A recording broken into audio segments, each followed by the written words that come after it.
Good afternoon, everyone, and welcome to the Brookline School Committee meeting on December 7th, 2020. Birthday for those who remember that. I don't know why I've always remembered that. Okay, we have an abbreviated actual meeting because we were anticipating possible funding, but at any rate, we'll move forward. We have lots to cover. So first thing is the consent agenda. Do I have a motion to approve the consent agenda? Agenda is the minutes for November 12th. Do I have a second?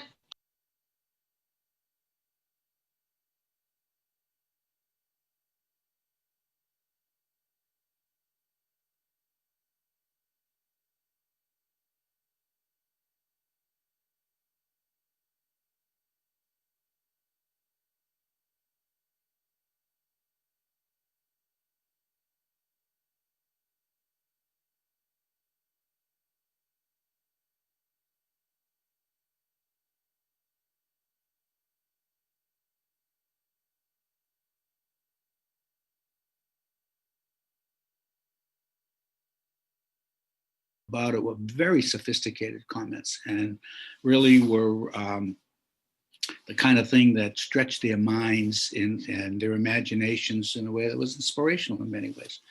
And I met with the staff after and talked with them about the difficulty of setting up this remote academy. Remember, they set up a 9th school out of whole cloth.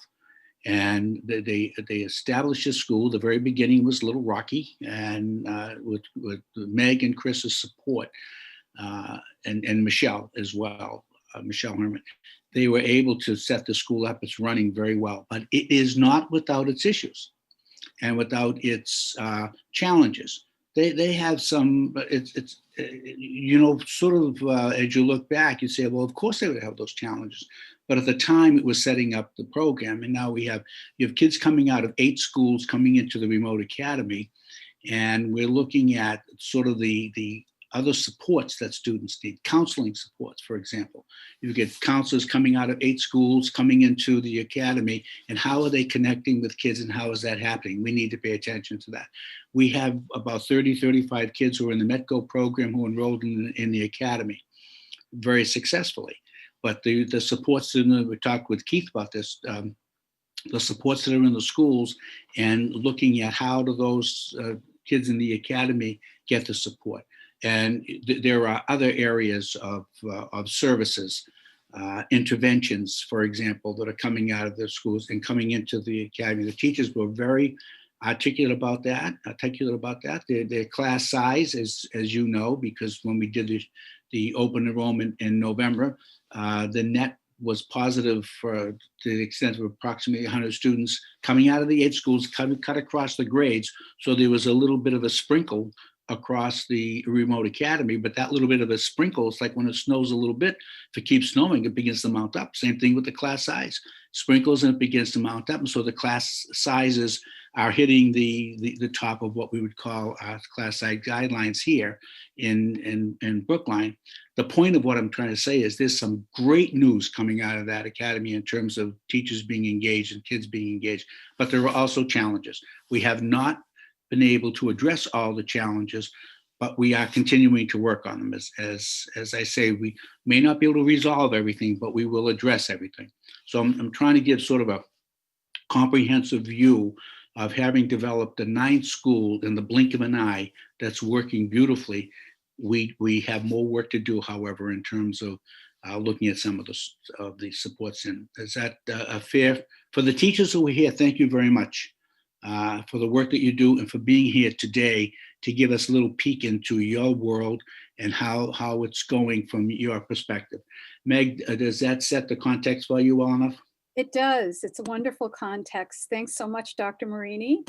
And I'm just sharing my screen now. Let's see.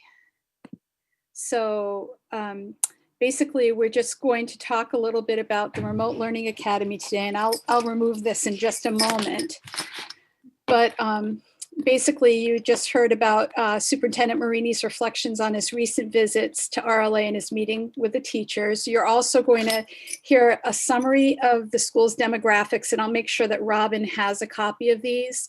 Since the recent shift in enrollment, which you know happened on November 16th, we're going to share some of the progress made in the school, and you're going to meet and hear the perspective of 4 of our RLA teachers, as well as the co-principal, Dr. Chris Moynihan, who's also on this meeting, and then we'll answer your questions. So I'm going to be a little bit of a martinet to try to keep time because I know that's important to folks. So basically, I just wanted to take a moment and introduce the staff who's here today. Usha Arthur, if you could just wave. Usha is our grades K-2 special education teacher, homeschools Lawrence. Jeremy Ward is our one of our grade 3 teachers. His homeschool is also Lawrence. Jessica Lavassiere is grade 6 to 8. She's our French teacher and her homeschool is Florida Ruffin Ridley. And Vicki Kavanaugh, who is our grade 7 mathematics teacher, her homeschool is Florida Ruffin Ridley as well. So you'll hear from them in just a moment. My name is Meg Massini. I'm one of the principals. And Dr. Moynihan, do you want to introduce yourself? I'm Chris Moynihan, and I'm delighted to be here as well. Great. So basically, Dr. Marini also just provided his reflection and context. Is there anything else you'd like to add, Dr. Marini? Or? No, I want to hear what the teachers have to say.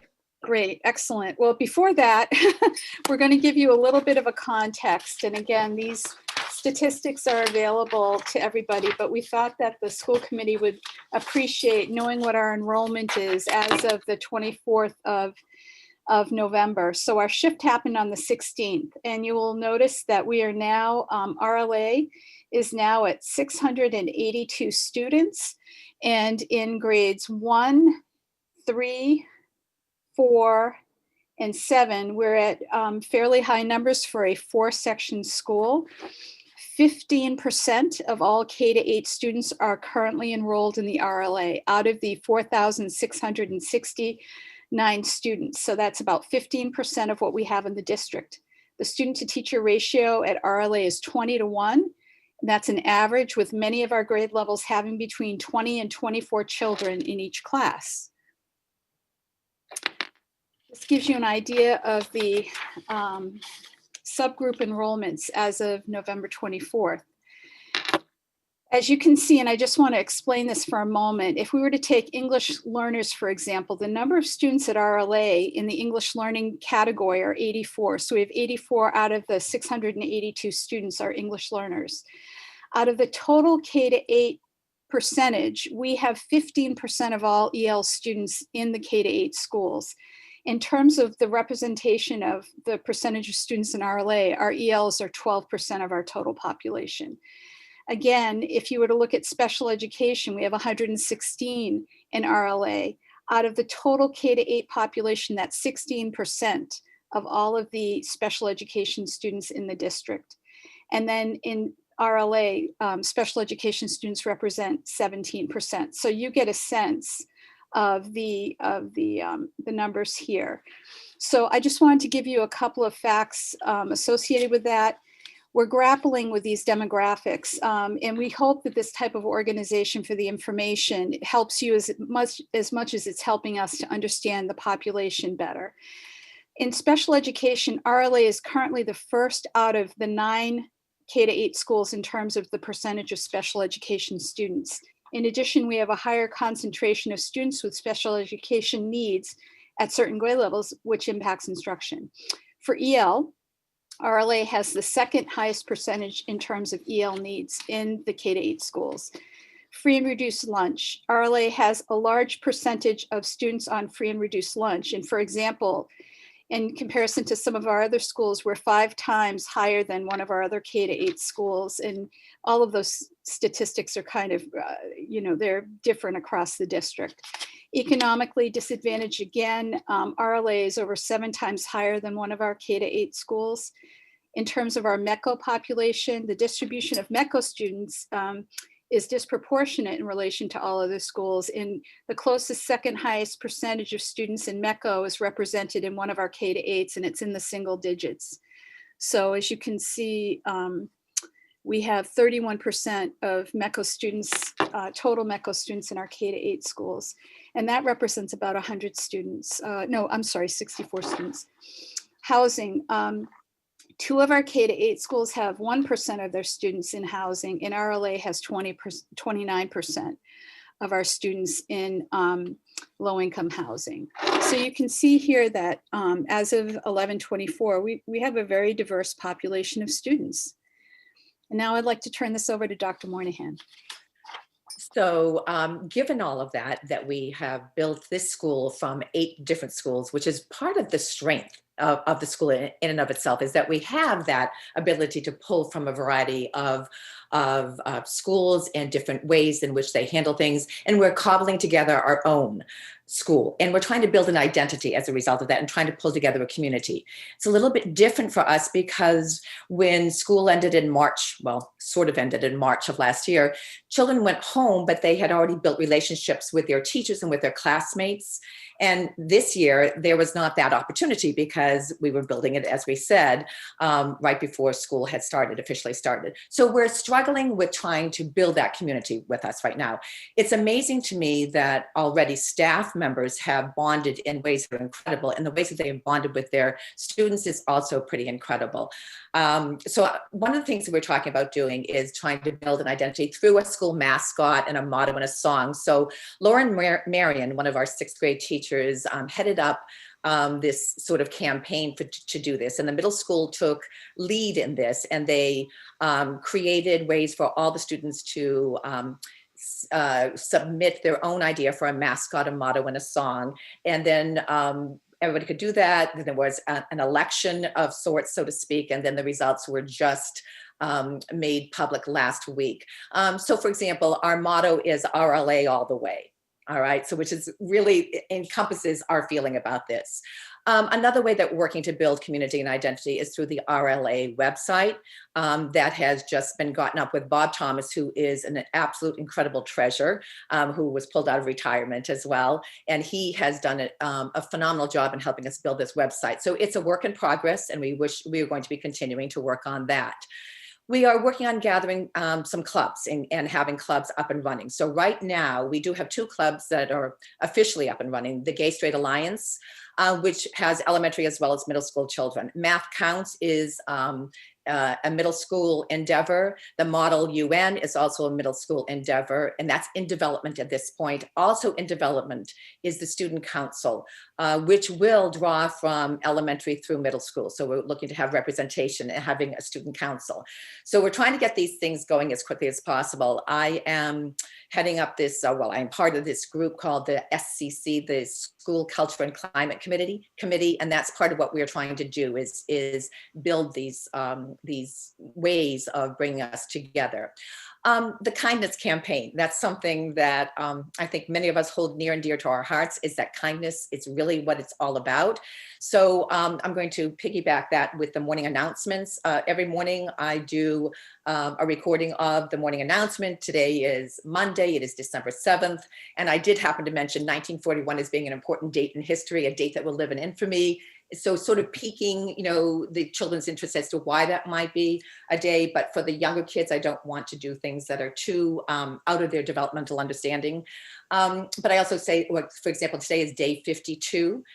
So we talk about some interesting facts about the number 52, that it is an even number, that it's a composite number. And then I challenge the older students to tell me if it's a deficient or an abundant number, and then do things like 52, the number of cards in a deck, 52, the number of white keys on the modern piano, 52, the number of hummingbird species in Costa Rica. I love that one. So every day, I know, Helen, isn't that just great? It just made me, hummingbirds are like magic to me, but to know that they're 52. So try to find something interesting about every day.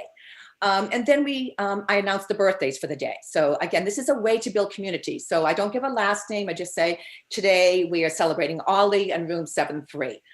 And we named the names. So that's part of it. And then I talk about acts of kindness.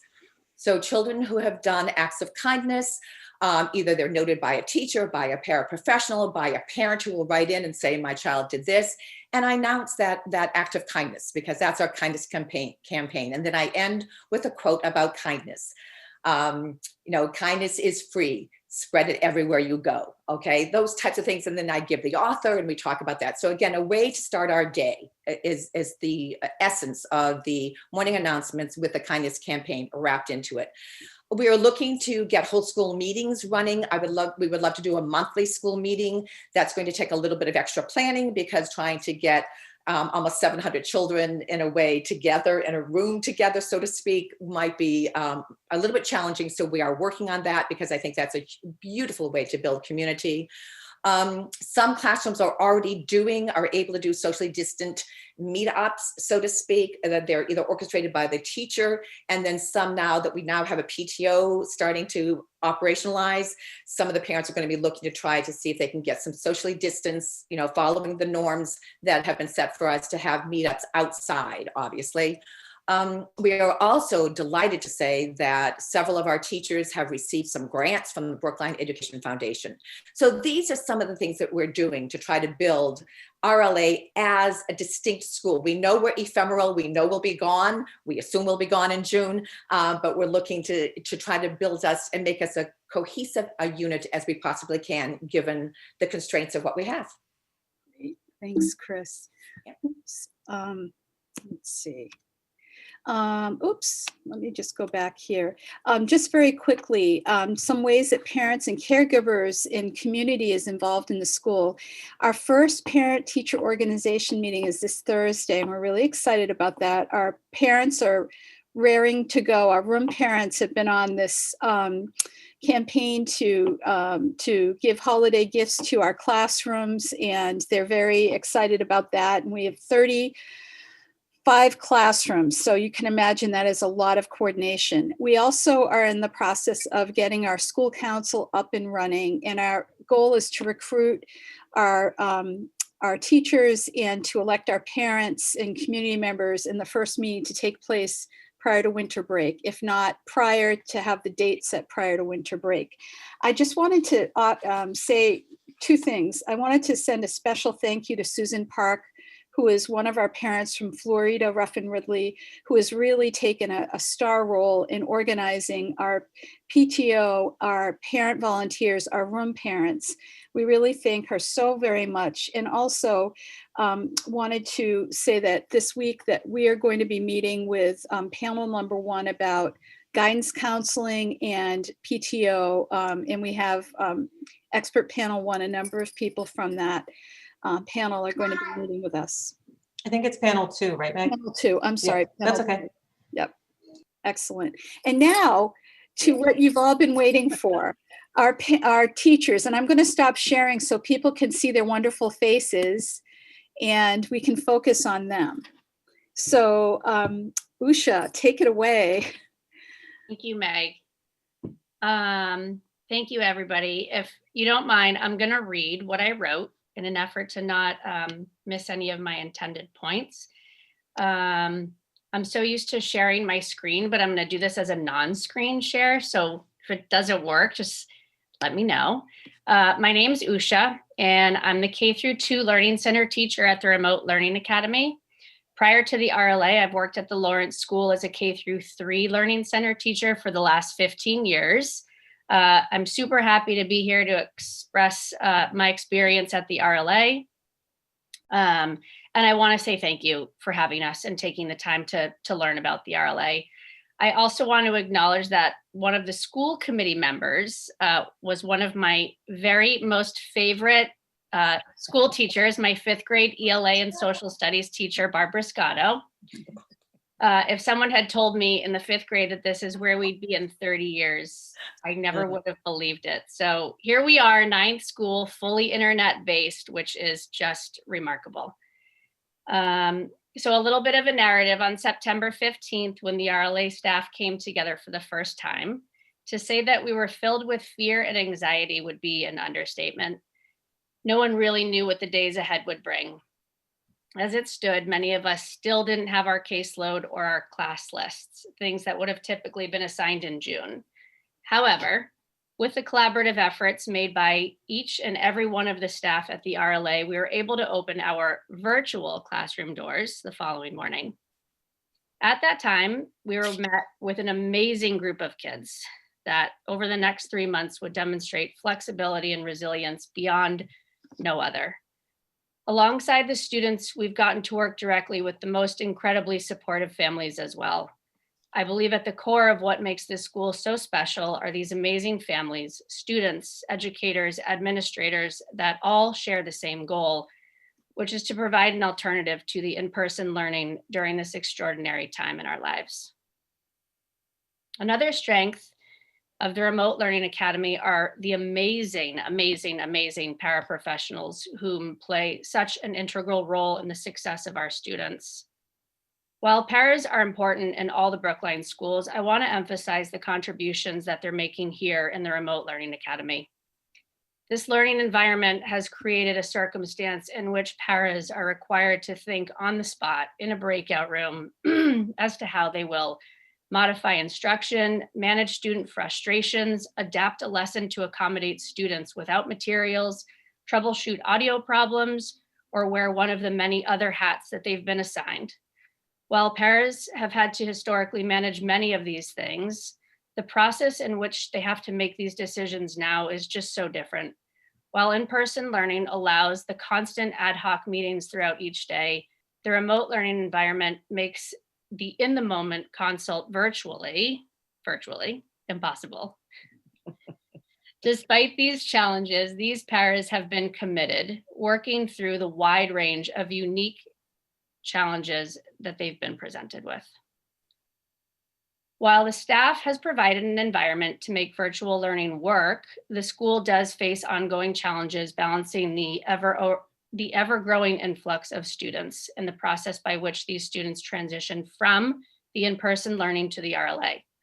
As I mentioned, it wasn't until days before school opened that many of us were informed as to who our students would be. As a special educator, reviewing 13 IEPs in a matter of days, something that typically would have been done over months, required me to contact special ed coordinators to get the names of building team facilitators, who would then inform me of related service providers who I would soon consult with for each student across 8 schools. While condensing that amount of work into the day was hard personally, what was most difficult was not having adequate time to get to know these students, as they too were transitioning into a whole new world of learning. Needless to say, we were able to reach a rhythm just in time for November 16th. Despite the excitement of getting to know the new students, I was met with some of the same challenges that I faced in September. Again, getting to know a new group of students and their IEPs in just a matter of days, while maintaining services for all of my other students. While growing caseloads is typical during any given year, it's unusual to absorb more than one student at any given time. In this instant, I was asked to absorb 4 new students, each with their own very complex needs in just a matter of days. I am, however, extremely confident that we can continue to build upon the amazing, amazing foundation that we've created, that I'm so unbelievably grateful to be a part of, and such an amazing opportunity. So go RLA Rabbits. I think that's our motto. Thanks, Usha. Thank you. Jeremy, would you like to speak next, please? Sure. It's hard to follow. Usha is always so eloquent, so I will do my best. And I wanted to say hi to Ellen, because I coached Ellen's son in soccer, seems like a whole lifetime ago, but I hope Ari is doing well. So thank you, everyone in school committee. Actually, Ari's the father. Oh my gosh. I knew him when. Tell him congratulations. Thank you to all the school committee for taking the time.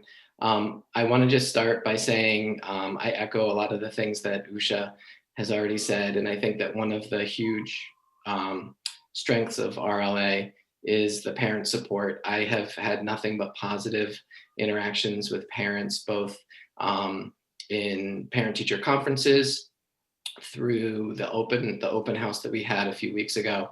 And I think the parents support has made all of the teachers that I've talked to, including myself and other teachers that are here, just feel like we want to make it work because the parents have been so supportive. So that has been great. And I know there are some RLA parents in the audience. And the other thing that's such a huge positive is the amazing leadership we have. Meg and Chris, the time that they put in getting back to teachers in such a timely manner, it's amazing. I don't think I've had this kind of responsiveness from an administrator in my 22 plus years in Brookline. Not to say that my administrators haven't been great, but they've been responsive because they had to be, and they're doing it all without a vice principal. And so that is a huge reason why things are working. So I want to give credit where credit is due. But I also want to point out some of the things happening in the classroom that have been real positives. In the 3rd grade, we've implemented these whole grade level get-togethers we call them Friday, where we get the whole grade together and we've done different themes, and the kids have a chance to see other kids in the RLA. They get to see friends from across town, and they've really enjoyed it. We do different activities. It's usually about a half an hour on Friday.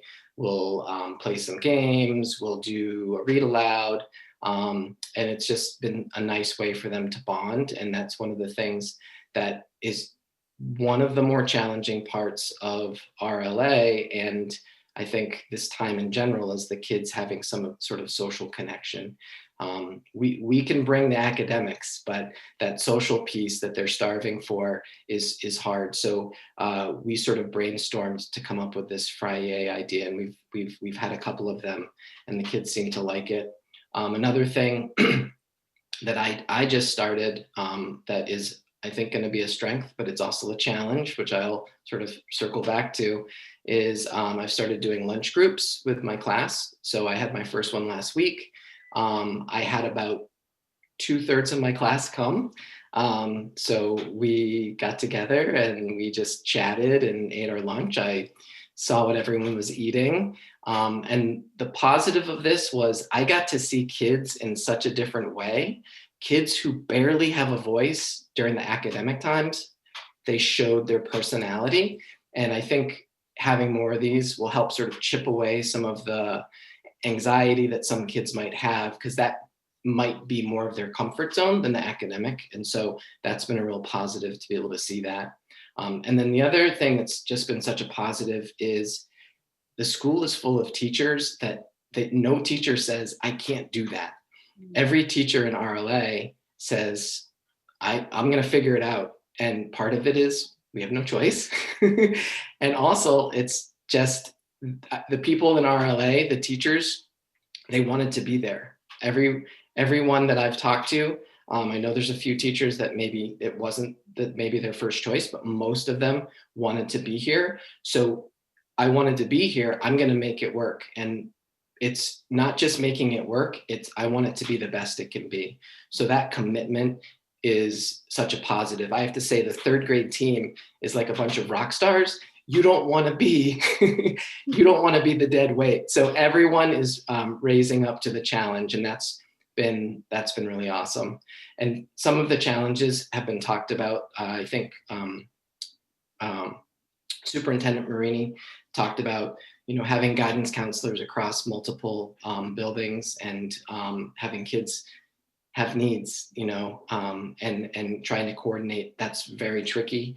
Another thing that's been a challenge is trying to get materials to students. And part of the challenge with that is we've spent so much time in the beginning just trying to get the school up and running. Then things like having some sort of regular schedule for handing out materials, that's like sort of an afterthought because we got to get the kids in school. But that's been really tricky because as the school year goes on, the things they need change. So we've been sort of challenged by how do we make that work? And I know teachers, my son's in 1st grade in RLA. If you hear noise in the background, that's him happily playing. His teacher is giving out materials tomorrow afternoon at town hall, because she's that committed to getting materials in the first graders' hands, because she knows all the learning can't happen through the screen. And that's the level of commitment, but that's also a challenge. And then finally, I think the time for professional development has been a real challenge. I've learned 5 new learning platforms, and I've sort of discovered professional development through YouTube to figure out how to kind of implement things. And I have to say, there's some really talented teachers out there that are really letting me know how to use things like Nearpod and Pear Deck and Jamboard. But that's a Saturday and Sunday learning those things on my own through YouTube professional development, and that can be a little tricky, and it kind of takes the time away from the family away. So that's been challenging, I have to admit. But I have to say, I feel super supported, and I'm so glad that I'm in RLA. So thank you. Thanks, Jeremy. We're going to go to Jess Lavasser.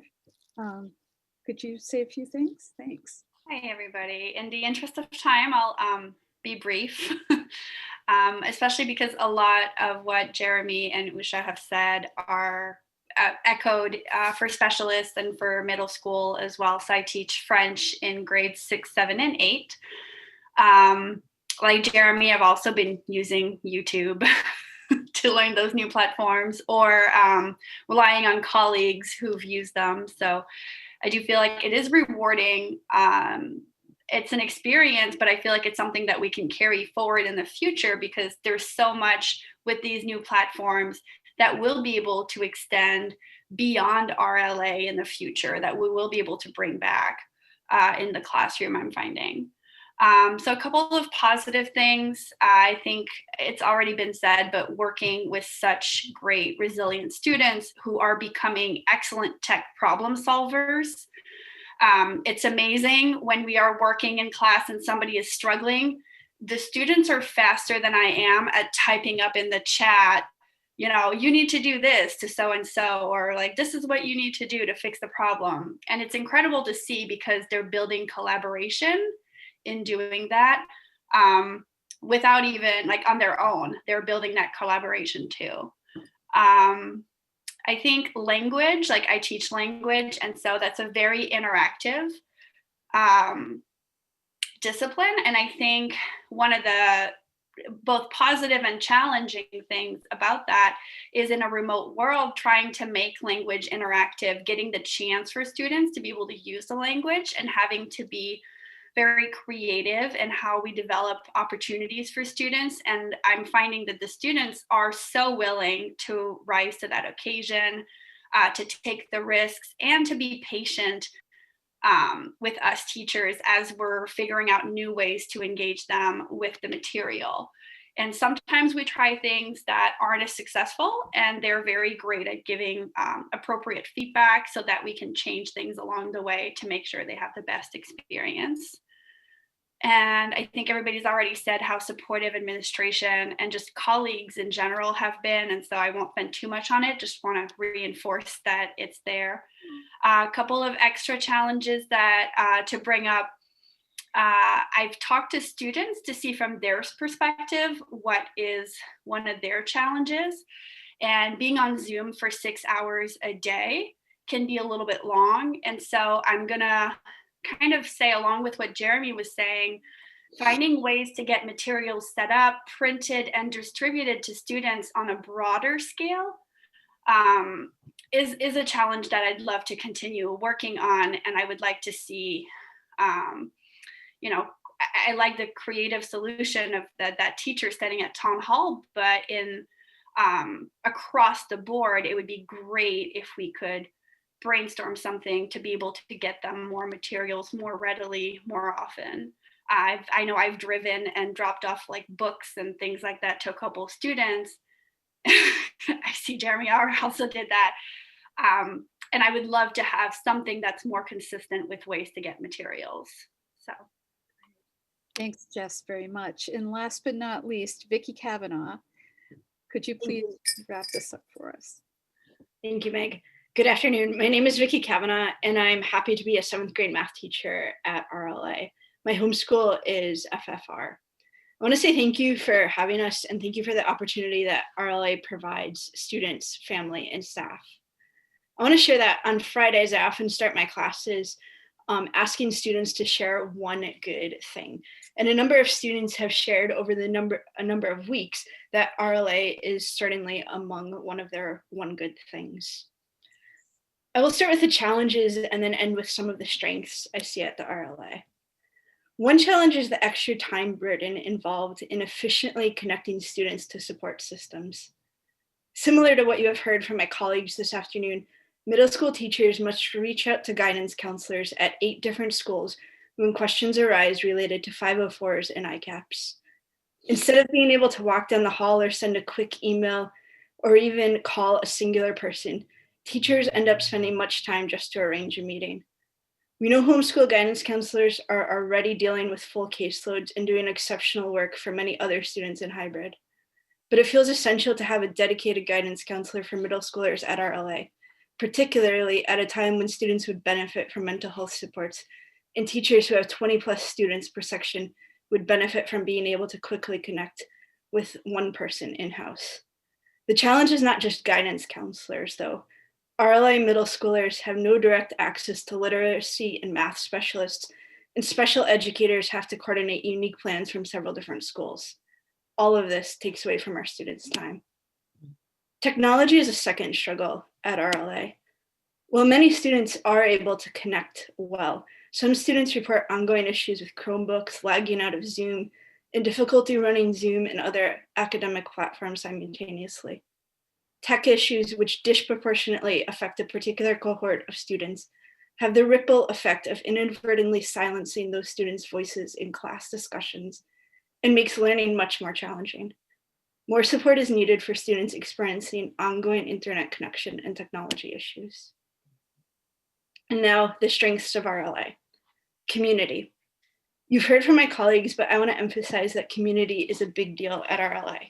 RLA is filled with resilient students who continue to show up every day, who thoughtfully contribute to class discussions, and who let their creativity and spark shine through Zoom.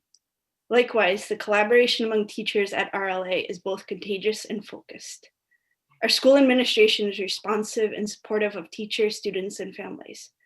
It feels like a really good place to teach. We're lucky to meet with our classes consistently for solid academic blocks 5 days a week. And as a result, there's a growing sense of strong community at RLA. A second strength of RLA is the unique opportunity the school provides for one to get a sense of the best of each of the 8 home schools. Both students and teachers share what has worked well at their home schools, which gives RLA a strong foundation to build from. Students in RLA are able to choose from 3 world languages and continue with the same conservatory offerings they had at their home schools. As clubs are starting up at the RLA, we're building off the good ideas and hard work from Brookline's other schools. Thank you. Thank you, Vicki. Or should I say the rabbit?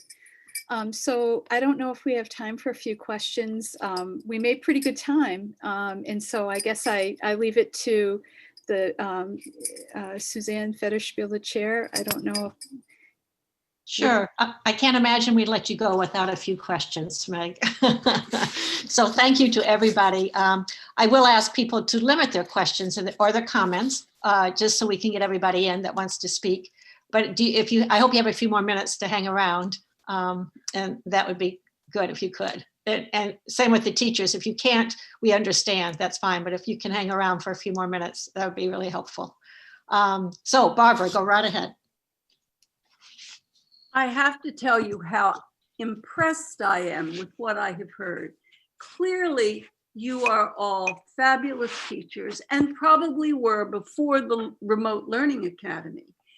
But your commitment to make this work, it comes through so strongly.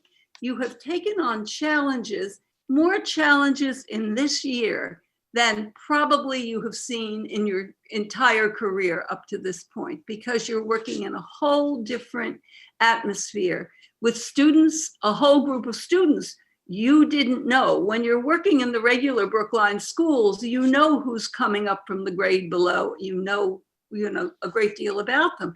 It's an amazing job that you are doing.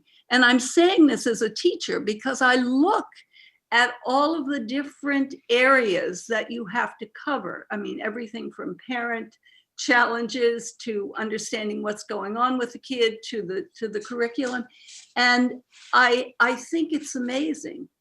And the other piece I wanted to mention about this is that you have learned so much that when you go back into the regular schools next year, you will have so many more skills that you never dreamed of having.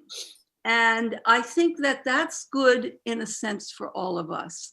We really need to look at what's going on now and think to ourselves, I've learned a great deal.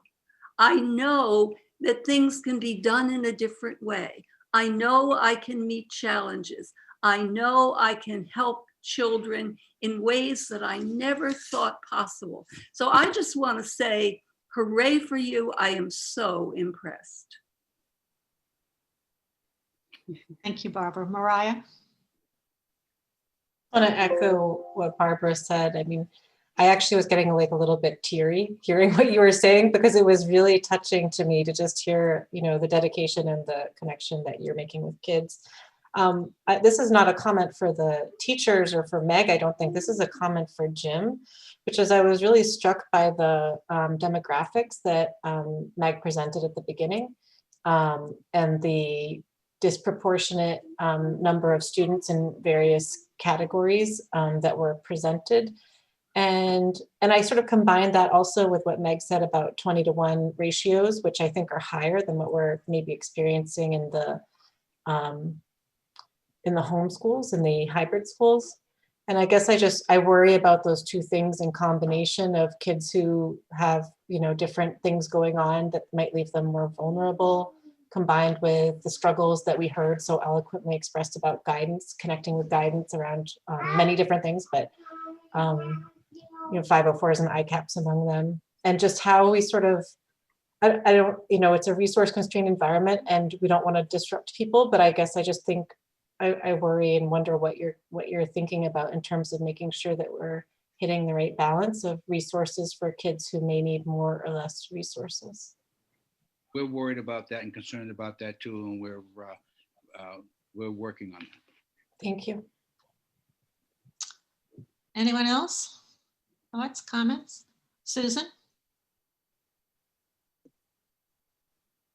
Thank you. Can you hear me, or is my audio okay? Okay, great. So first of all, as an RLA parent, in addition to being a hybrid parent, I just want to say thank you to everyone on this call and all of the educators in RLA. I think it's just been an incredible story. Someone has to write the success story of this, from where the district was last spring to where we were over the summer to where we were 5 minutes before school started to now. It's just an incredible, incredible story of what you all have been able to make happen. And it's really impressive, especially when you look at some of the demographics that Mariah was talking about, at least a couple of which I think are perhaps a little bit counterintuitive. First of all, it looked like RLA was perhaps the largest standalone K-8 school at this point, which is sort of surprising, I think, would be surprising to people. The second thing I noticed was, I think there's a belief that parents who work full time are ones who really need the schools open because they need to have somewhere to send their children, and that would disproportionately affect economically disadvantaged parents or whomever. And so the idea that there are disproportionate numbers of economically disadvantaged students in the remote model, I just think is interesting and worth understanding a little bit more, because again, I think the assumption for a lot of people is that those are the students whose parents need to send them to an in-person experience for work or other reasons. So you might have some theories about that. Certainly Metco, I understand that if the students are having to travel, the parents might prefer a remote setup rather than trying to travel so much. And also Metco is not an income-based program, as most people sometimes forget. It's a race-based program. It's a desegregation program. It's not an income-based program. So Metco does not equal economically disadvantaged. In fact, the majority of Metco students, at least in Brookline, are not economically disadvantaged historically. So I think there are just some different effects in there that are really worth understanding. But at any rate, I really wanted to sort of ask if you had thoughts on that demographic question, and whether you feel like there are just some students who benefit from this learning model in a way that do not benefit from an in-person model. And the answer may be no. The answer may be this is overwhelmingly pandemic, and almost all of these students would be, if pandemic were not an issue, almost all of these students would be doing better in person. Or if you guys have any observations about kind of what we're learning writ large about this kind of model, and whether there are students who do benefit in a way that they don't benefit for all or some of their education from a model like this. But again, overall, just thank you. It's really been an incredible experience, and we'd just love to kind of keep learning with you as you go through it. So Jeremy? I have a theory on that, Susan, and one as a brown person who partially wanted to be an RLA because of the pandemic and the effects that COVID has had on brown and black skinned people. That could factor in. So I'm just putting that out there. Yep, no, absolutely. Usha? I would say, just speaking from a special ed lens, kids who historically have struggled with anxiety related issues that are based because of the classroom environment, or kids who are impacted because the environment is just too stimulating, this has absolutely been a place where the kids can they can shine. They don't have the distractions in the background, and they're not as worried about what other kids are thinking. So they're taking risks, they're raising hands, they're participating at a degree that we haven't seen in the past. Of course, they're all looking to make connections, and they're making requests for breakout rooms all the time.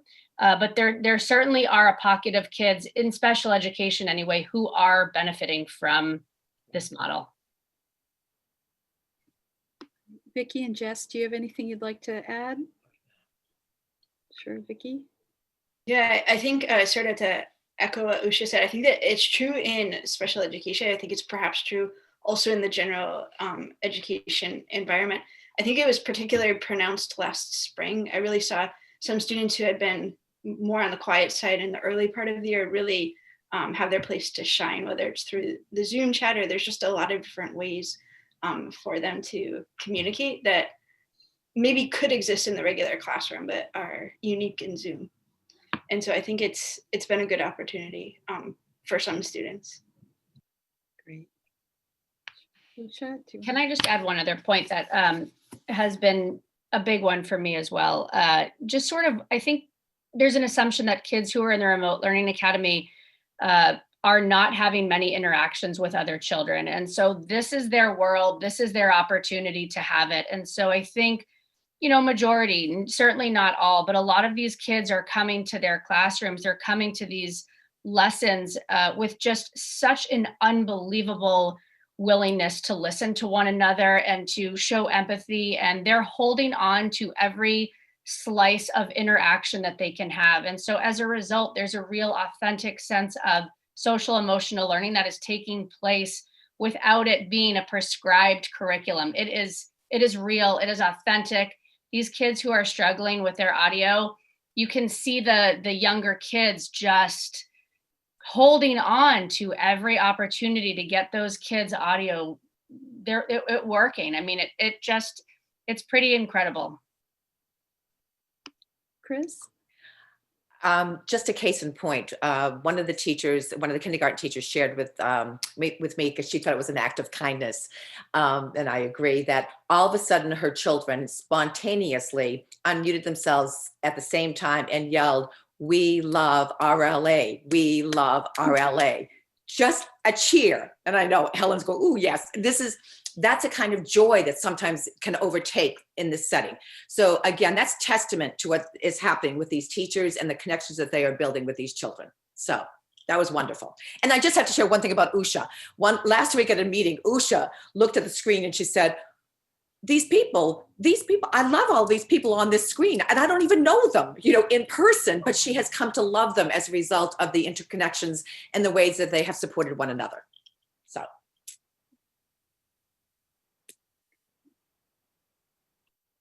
Helen, did you want to say something or no?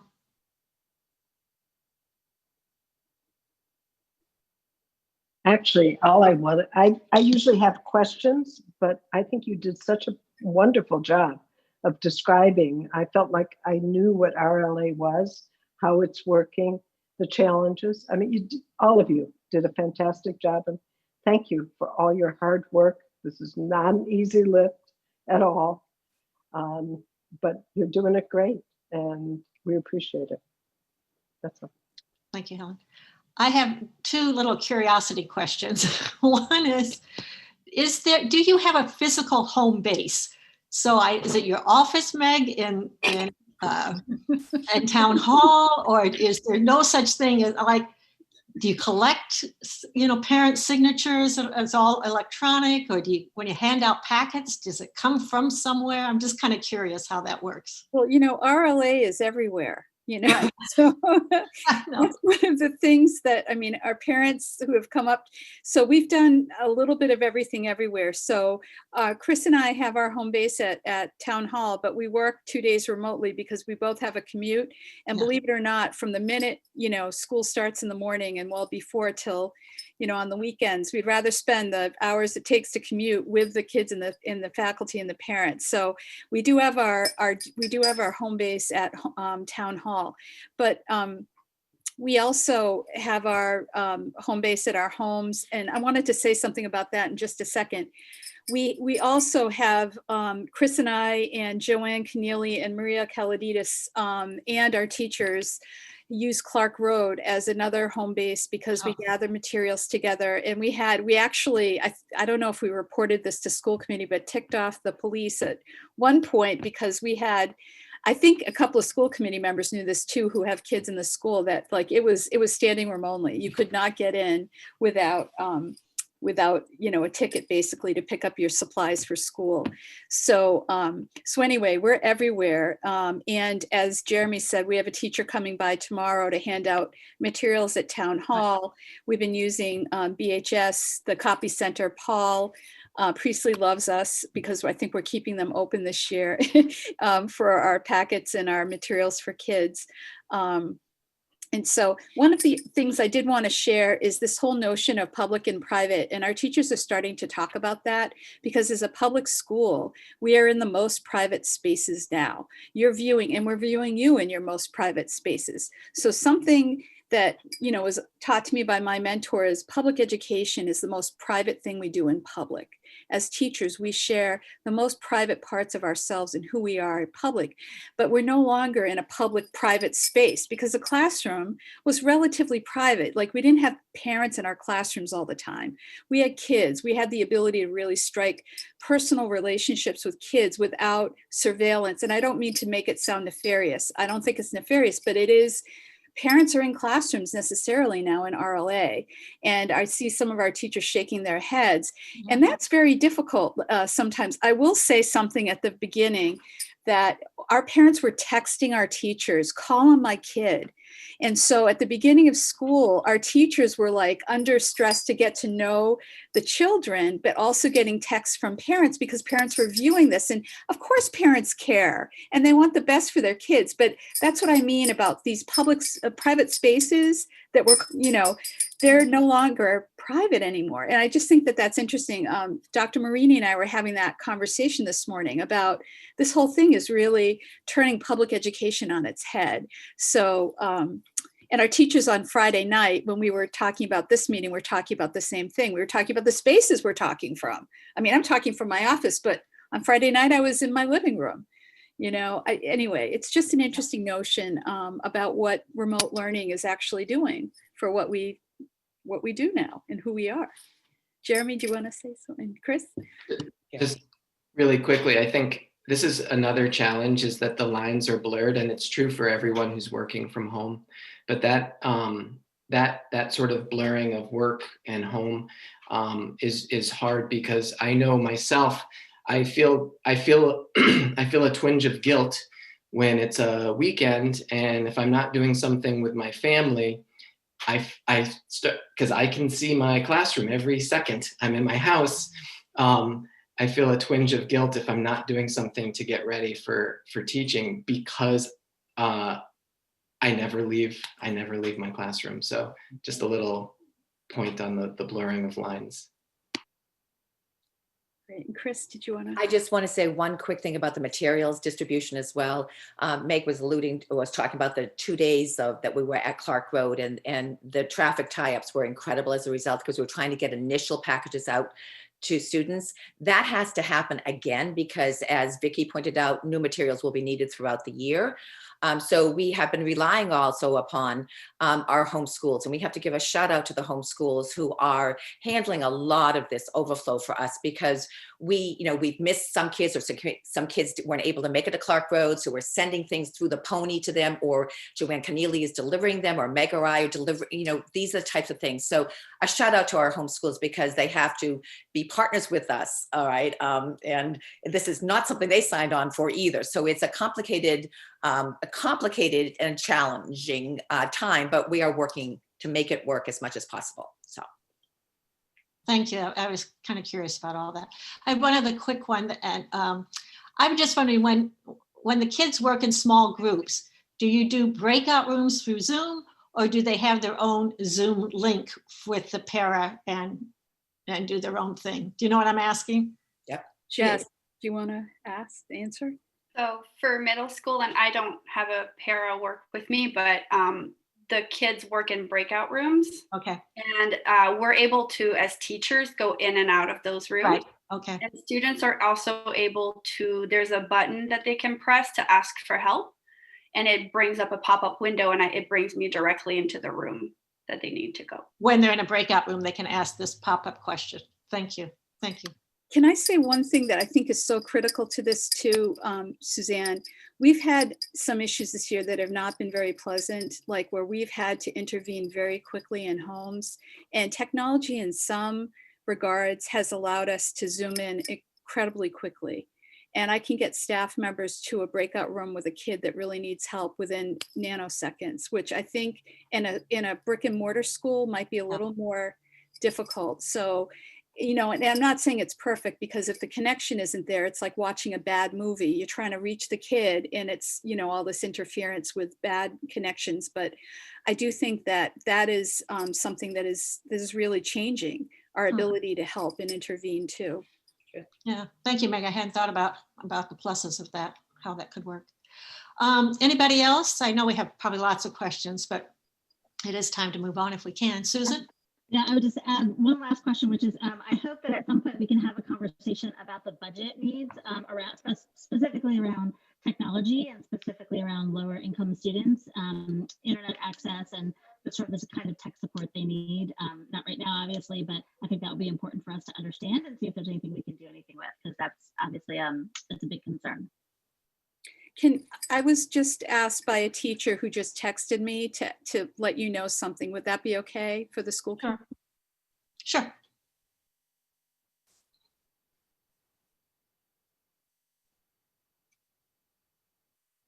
Is she frozen? Meg, are you frozen? It was a question about, Meg, are you frozen? It was a question about the functionality of the Chromebooks, that the Chromebooks don't have full functionality to let, if they're having issues with them. So Chromebooks are great, but they do have limitations. So. Do you have any sense of the percentage of your students who use Chromebooks and those who use their own devices? It's a lot. A lot of our students are using their own devices. Yeah, okay. But in particular, Chris, I don't know if you mentioned the paraprofessionals. I was just going to get to that. Go ahead. Yeah, I was just going to say that our paraprofessionals all have to use Chromebooks. As Usha said, in RLA, they are performing a very different function than they are in regular schools because they're co-teaching in some cases, especially in education. They're providing services to make sure kids get their minutes on learning. So they're getting, it's not adequate for some of our paraprofessionals. And it's also, it's just not, they don't have the tools to do the job well. Yeah, so that's something to think about, I think, in the future. The budget. Yeah, well, and Chromebooks don't have all the functions, and certainly a teacher, a para, we need additional functions. So, yeah. So I want to thank you all very much for being here. You're welcome to stay as long as you want, but you are most welcome to say goodnight and have your evening to yourself. I know it's school night, so we appreciate that. And thank you so very much for all you're doing for RLA. I missed the opportunity because I was in a meeting when they did the virtual tour. So I'm hoping there'll be some more opportunities to do that. So thank you very much. Thank you. Thanks. Come visit us. Yes, thank you. Thank you, teachers. Thank you. Thank Yeah. you, school committee, for wanting to be here. Absolutely. Thank you for your work. Okay, Jim and Mary Ellen, we're going to talk about the budget. Welcome to Dimitri. And I believe Jennifer was on for a nanosecond. Was that true? And then we lost her. So maybe I'll text her and find out what happened. Okay, we're going to give the FY 21 budget update, which should only take a couple of minutes. Mary Ellen, do you want to just, I don't know whether you want to share that screen or everybody has the budget update. You will see it has a little bit of a different format and looks like some of the major categories of the budget, not detailed line item, but has major categories.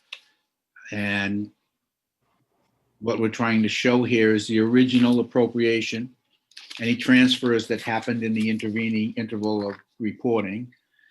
So then what the revised budget looks like, the year-to-date projection, and then what the projection is at the end of the year.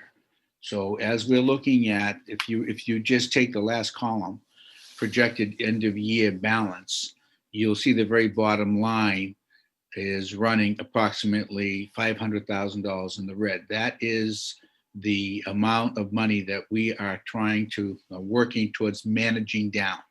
And month over month, you will see the budget report, and we're looking at that bottom line number through, as Mary Ellen articulated the last time, budget freeze on hiring and on spending.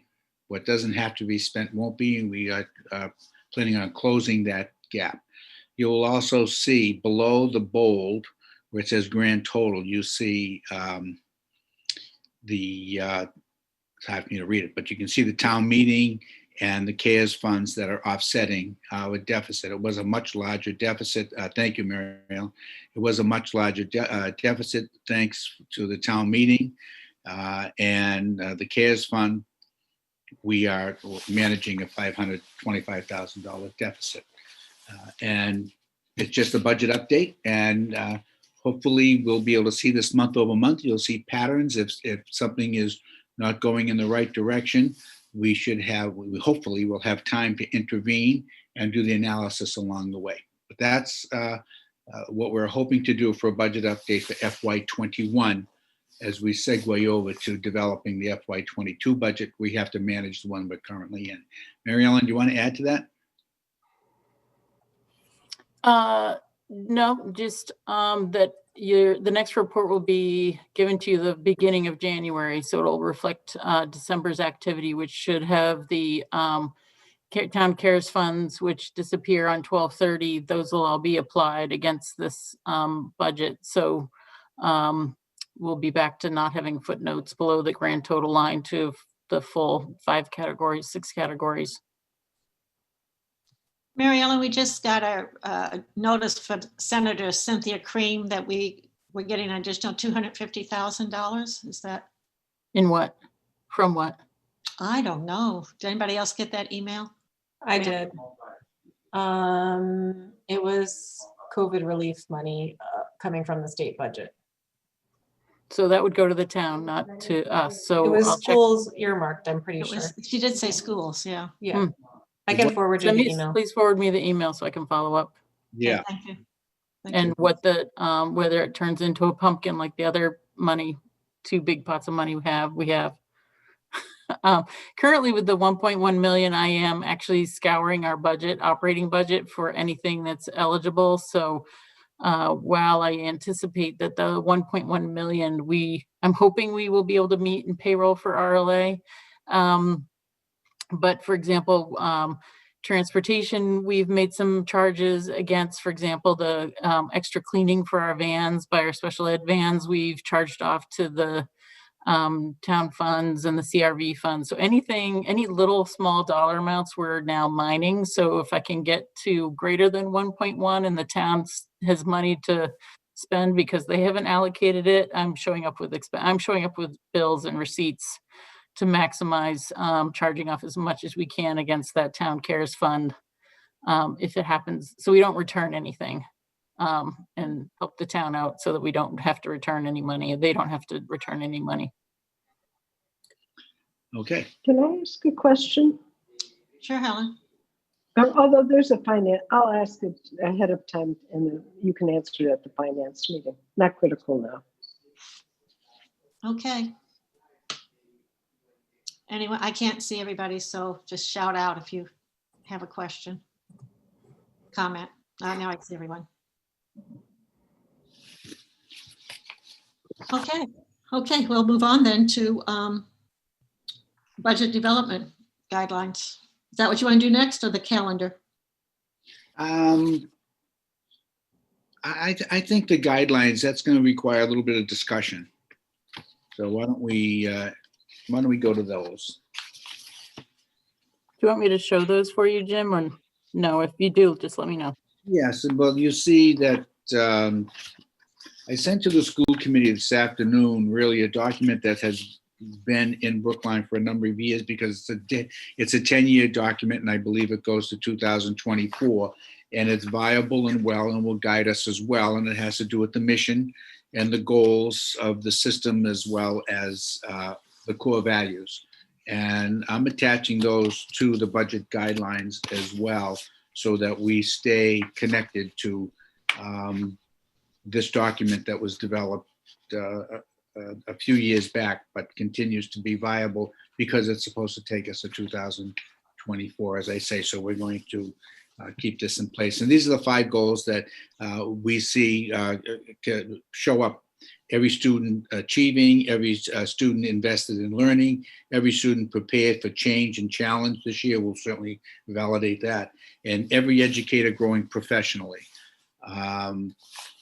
Those goals have been in the system. The schools developed those, and the school committee approved those, and those show up in all of the work that's being done around curriculum development as well.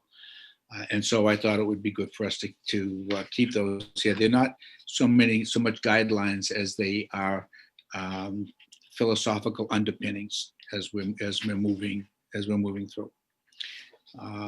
But the guidelines themselves that we began talking about last time, I also brought those to the principals and the coordinators for them to weigh in on. And so to begin the discussion, they liked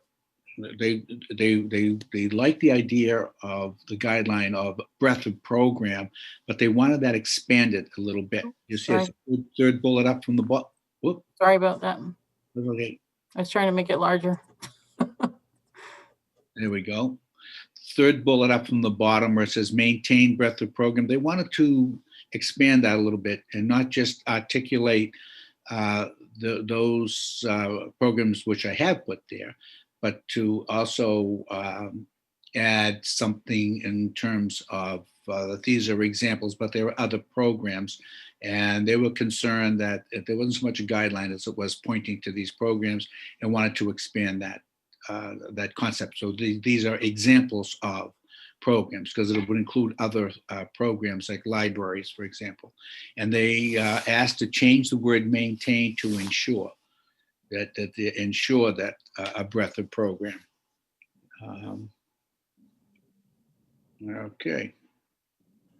So I know that we had we began to have some discussion last time about guidelines. I don't know whether there are other thoughts that you have that you want to include. Eventually, we're going to vote the guidelines because when we get to the part of the budget where we're going to have to make decisions, we're going to put those decisions against the guidelines.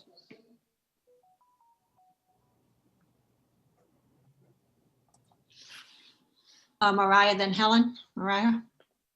So I think the guidelines are good, but they sort of ignore the year that we're in. And I guess I just wonder, like, what sort of measures, like, you know, if they sort of assume that we're back to normal in the fall, and to some extent, right? Like, and they also don't, and they assume that we're back to normal and everyone has sort of been restored to their, you know, every student is back where they need to be. And I guess I'm just thinking about, do we need to include something about addressing students who, I don't know, I'm just sort of throwing that out there of how we make sure that we sort of are making students whole. Yeah. And for the reality that we might not actually be ready to, that there might still be lingering COVID. If we're lucky, we're just at lingering COVID issues that are ongoing. So I don't know if this falls as a priority, but it feels sort of like a omission not to talk about it at all, to me. I think that's, thank you for mentioning that. And others may find some language around what Mariah is trying to say would be useful. Here's what I've heard about that, Mariah, and I'm going to add that, and I'll give you an updated copy of this, is to ensure in the budget, and I have to find the right language here too, but essentially to budget for social emotional learning for next year, because kids who are returning to school, we don't know what sort of social emotional support they're going to need.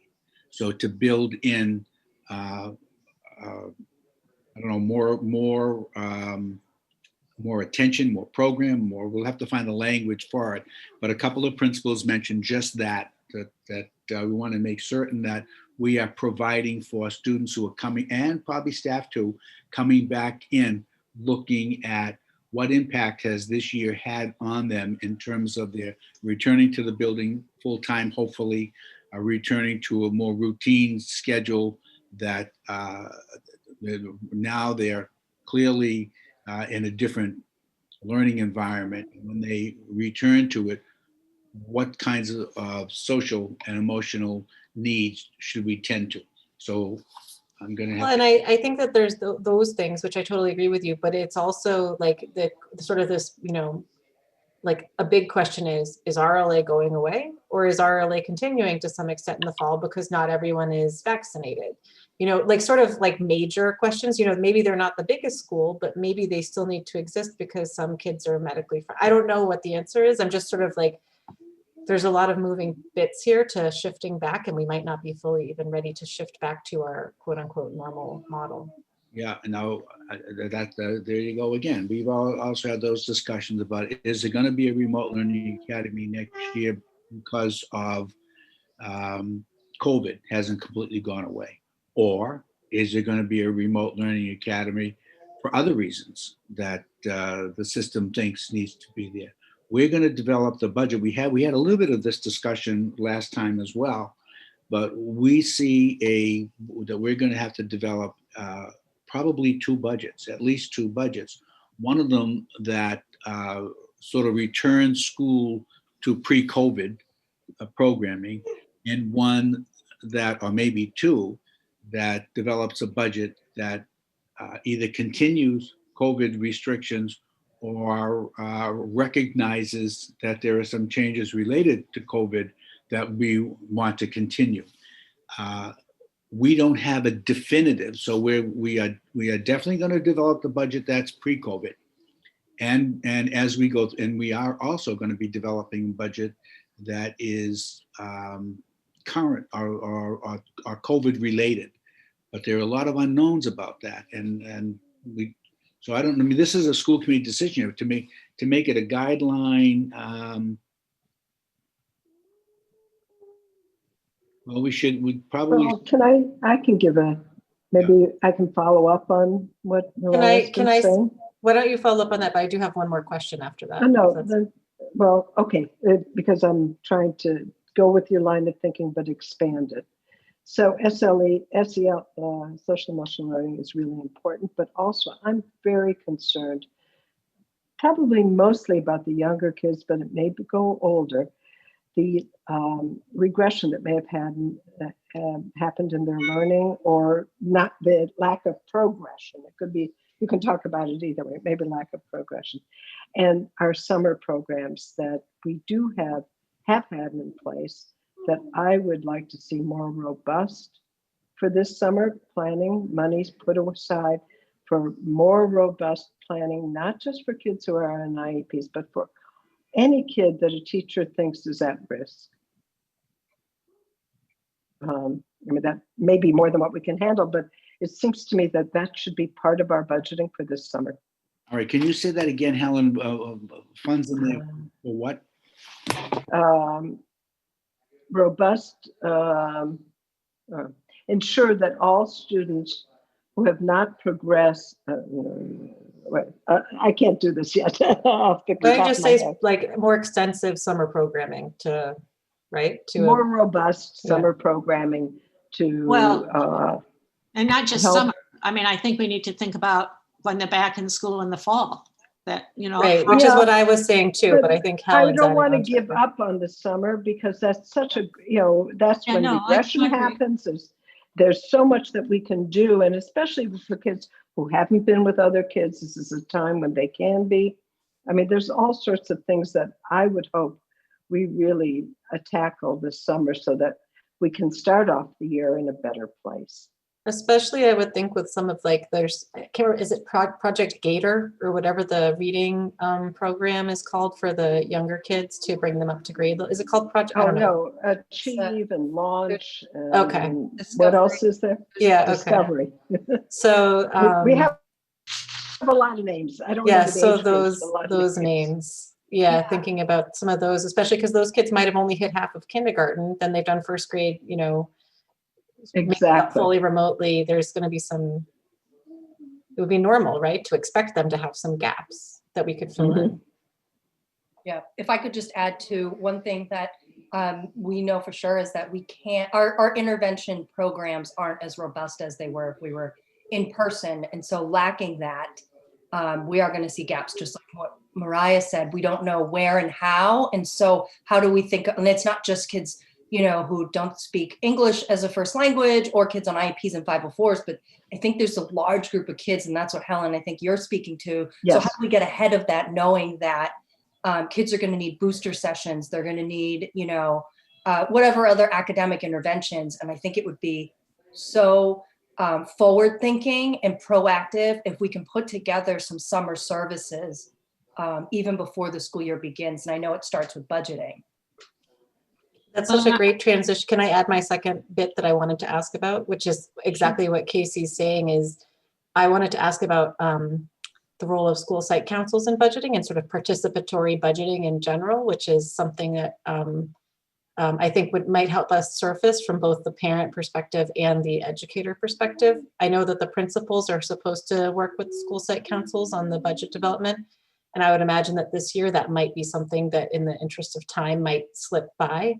But I hope that we can encourage that to happen, because I think that some of these sort of insights of what we might be doing in terms of the programming that Casey's talking about, or something that might be meaningful to families, that we could get some of the surfacing of ideas. I mean, this is a unique year, and ideas might really, ideas need to bubble up, right? So many things come from bubbling up of best ideas, and this is the year that we should really be making sure we capture that. So I'd like to just maybe ask Jim to just make sure that the principals are leveraging the school site councils, which are supposed to be the mechanism for the participatory budgeting that's supposed to be part of our budget process. Yeah, when I met with the parent leaders, talked with them, and they have the site council president, chairs and vice chair there. We talked about the school councils weighing in on the budget development process, and the principals had a little conversation with them individually. I'm having that as I visit the schools, but also today. We talked about when you're meeting with your council, talking about the budget. You don't have to wait till the budget's developed. You can talk about now, talking about your school, what's going on in the school, some of the programs that may surface through that. But it's also, because when you think about the budget, you just think of dollars and cents, and each school has really precious little actual funds there that they have discretion over, supplies, materials, activities, that kind of thing.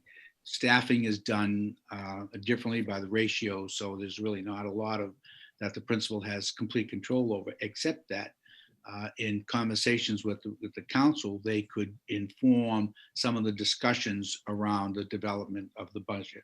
The school site councils, as you know, are advisory to the principal.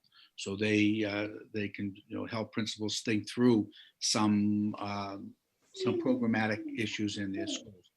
Principals, we talked about that a little bit today with them, and we will continue having that conversation with them as well. I'm sure that they're going to meet with their councils around that. Thank you. Barbara, then Andy. My question is an odd one, but it's related to what we're doing now. I'm sure that either under contracted services or personnel contracts, we're thinking about food service workers.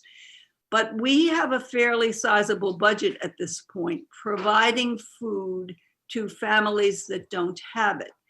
When COVID is under control, our assumption, I guess, is that that's not going to be needed so much anymore.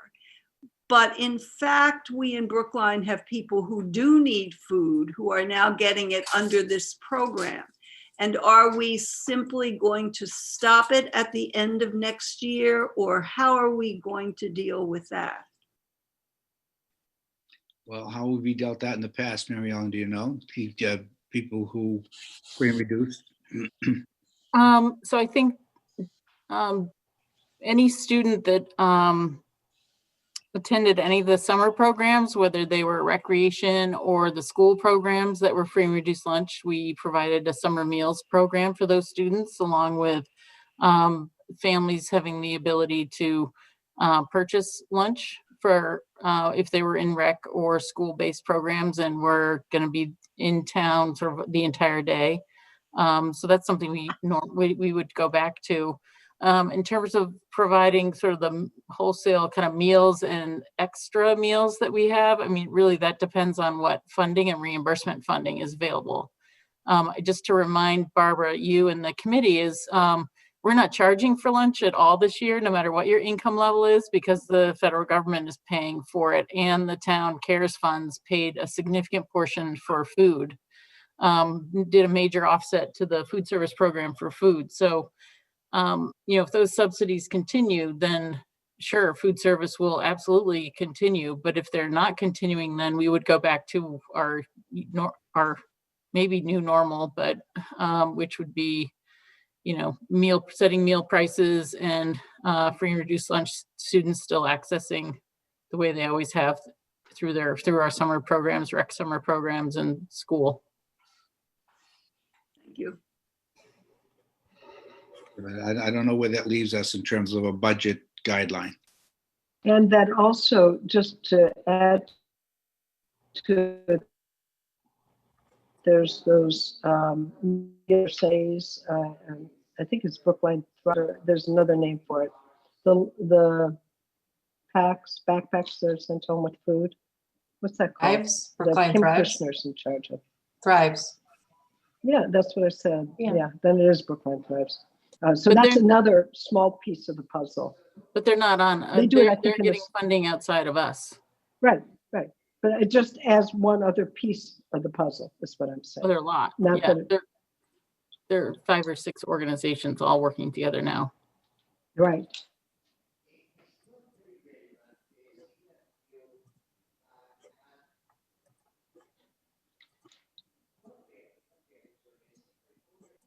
Andy? Maybe frozen. Yes. So it seems like a big unknown about next year is whether our enrollment is going to recover to pre-pandemic levels. I'm wondering what assumptions we might be making in budgeting about enrollment That's great. And Mary Ellen, you can respond to that. Sure. So what we're doing is we're establishing really a base budget. The biggest question we have to respond to in the community and advisory is you've had a decline in enrollment. So what do you need to open the doors next year with the students you know you have, which are the ones we have today? So that is probably what's going to end up being called a base budget.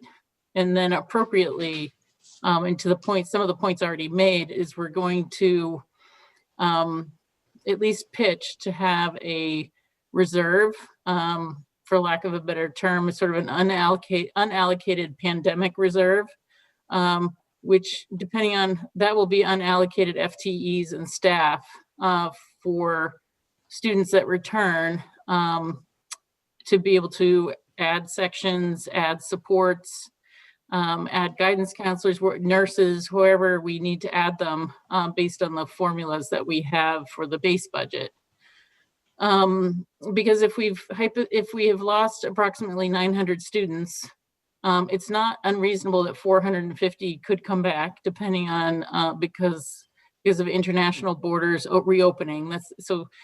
450 could come back, but what we don't know because of the rental market in Brookline is where they will come back.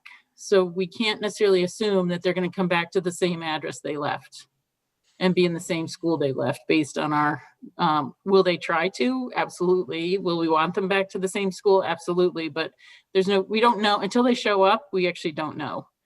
But I would think that it would be prudent for us to plan for at a minimum, at least 450 students coming back, and whether we had the revenue stream for 900 students to return. But have enough FTEs and resources to be able to open sections, because literally we're going to be opening sections the last 2 weeks of August is probably what's going to happen to us, and trying to hire teachers just in a flurry like we did this past September.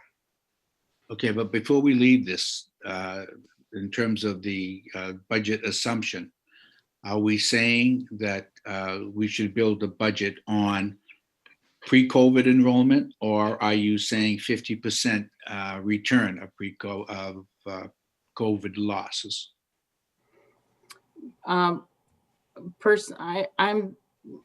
My recommendation, or what I've built out, is building a budget based on the students we have today, or 11, 16, whatever or October 1, if you want to choose October 1, and then budgeting based on a reserve on either the enrollment projection we have for next year, or some portion of that enrollment projection we have for next year.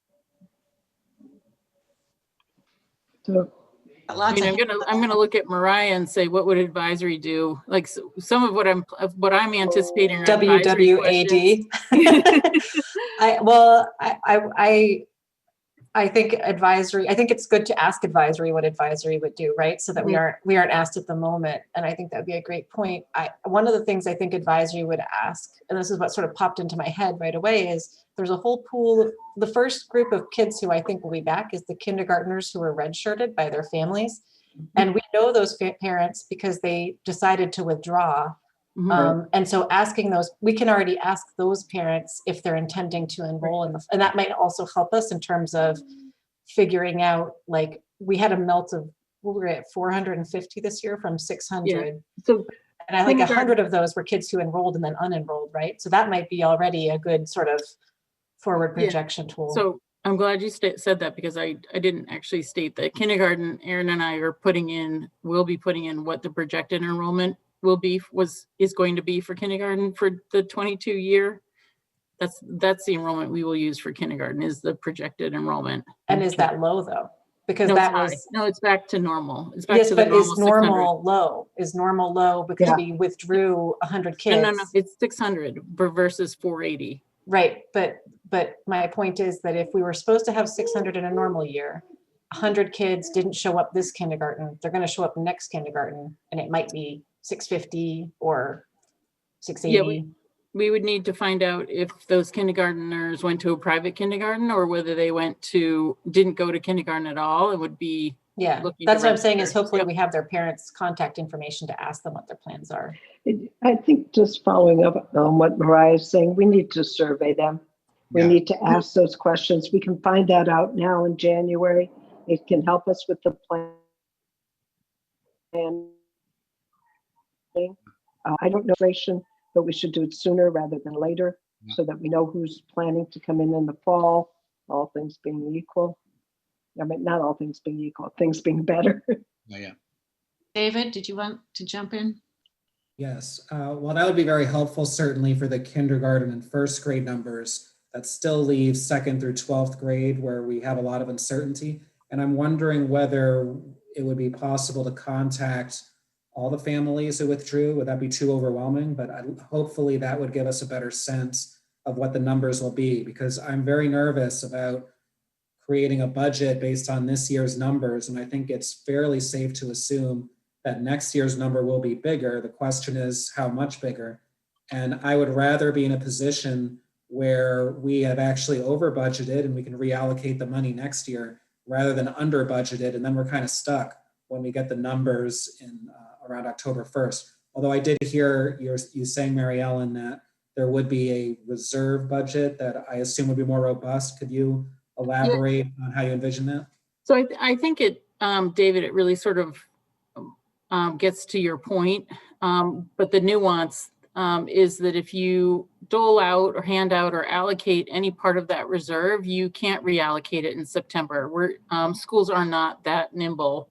Once you give those staffing FTEs to a school, they schedule it and they program those individuals. So it's really important to fund and have a reserve so that when we do know that a school does need a new section, need new supports or additional supports because students are arriving, that we can direct those immediately from the reserve and not have to horse trade or trade teachers or reallocate within a building or across buildings, because that's really difficult once you assign staff out. So I think that reserve I've highlighted, and the nuances of it should probably we'll write very carefully but I think it matches your point and your concern, is to be able to get those supports to students quickly. But if we allocate anything out more than a school needs, it will be absorbed into that building, and we will not be able to move it to a different building if we need a teacher in a different building because sections changed.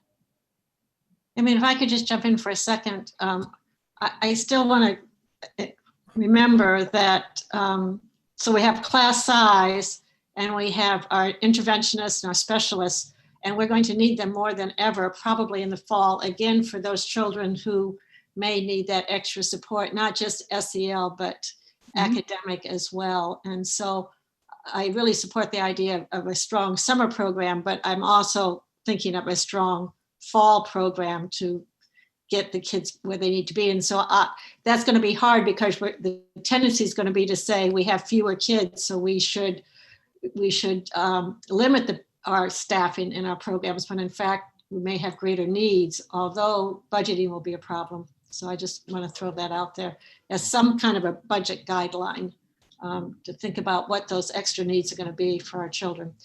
I think Mariah and then Helen. No, I'm done. Just that I guess I worry that in knowing that this year there's a huge budget deficit, the potential is for the reserve to be looked at as extra as opposed to necessary funds. And so if we could do some of even the upper grade work that David's talking about, because for example, like I think about my daughter in 7th grade and something like a quarter of the 7th grade at Pierce went to RLA.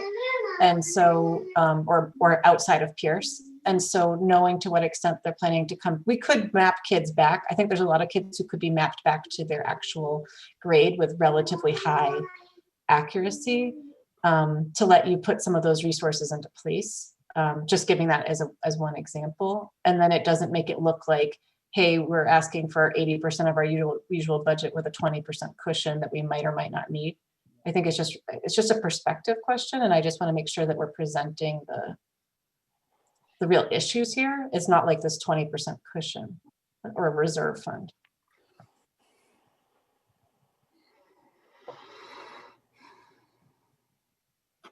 Okay, do you want to move on to the calendar? Because we will continue to revisit the guidelines, right, Jim, for the budget? The notes that I culled from the discussion Yeah. and send those back to you, and we'll be an iterative process, see if I capture the right spirit of it, and whether it's a guideline or it's just sort of a process. But yeah, we definitely going to revisit it again. No, there's no question. There's no question about it. And you know, some of the conversation is is really, really interesting, because I know the principals were concerned about what kids are going to be like when they enter the building, but actually talking about a robust summer program and looking at the regression kids have made and how we're going to sort of address that. We should at least have that conversation here and try to see what happens around the budget. Doing surveys and seeing how many students will return. I mean, that's going to be critical in terms of trying to get the numbers. And we were talking about that today. There was one concern about what's the timing on that, because if the survey goes out at a time when the spread is higher, that may influence somebody's response, as opposed to when doing it a little bit later, when it looks like it may look like some positive stuff is happening. But either way, we'll do it a couple times if things change. But trying to get a handle on the numbers will drive everything else. So thank you for the discussion. I'll get it back to you. It'll be an iterative process till we get to a place we say, okay, this is the best we can do right now. Calendar. You're on mute. The calendar. Sorry, do you want to share the calendar? Yeah.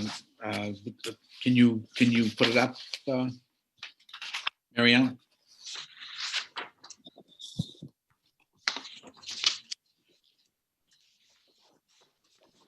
Suzanne, while he's doing that, I'm looking at the time. Are we going to get through? We still have an executive session and people have to go to town meeting, right? No, town meeting is done. They finished on Thursday. Oh, sorry. No, that's okay. That's okay. That would, yep. Thank you. But are we still planning on finishing at 6:30? Well, we'll do our best to get as close to it as we can. Okay.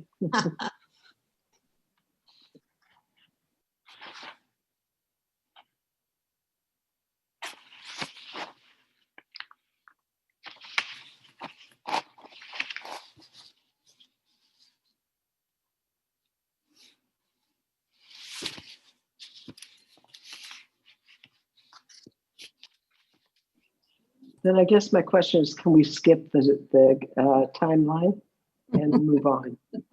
Let's put it that way. My apologies. My computer ran out of battery, so I got everything got closed down. I'm just going to go through this quickly for the calendars. This is only the high points. Right now, we're in still development on December 7th through 22nd. We're working with the principals to develop the budget request. We will not know. There should be a town school partnership meeting. I'm hoping, usually there's one the second week of December. Haven't heard, I haven't responded to an email invite. We should know, might be the third week, where Melissa Goff presents the revenue projection for next year. So we will know that in the next week or two. The end of January, superintendent will present a preliminary budget for the school committee. The House budget comes out generally the week of January 25th. So we'll have an idea of where the legislature is. We will need to do some budget recommendation narrative for our plan to the town administrator. This is where we need to meet the deadline of February 14th for the town financial plan to vote the bottom line, or to vote the town meeting operating budget request. Not the categories, just the bottom line for that submission. We will also meet with advisory subcommittee ideally March. So February is really about getting the financial plan done. We'll need to do at least one public hearing on the school budget. That's a requirement. We go back and forth on when that should actually be. It does actually need to be for the town meeting appropriation request. Where is this thing again?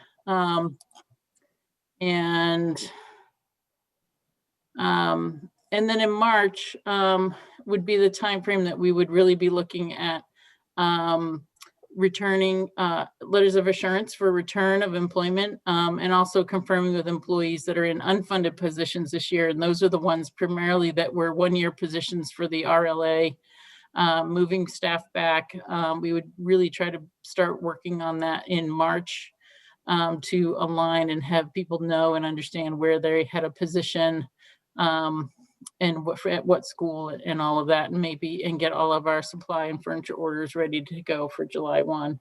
And then town meetings the last week of May.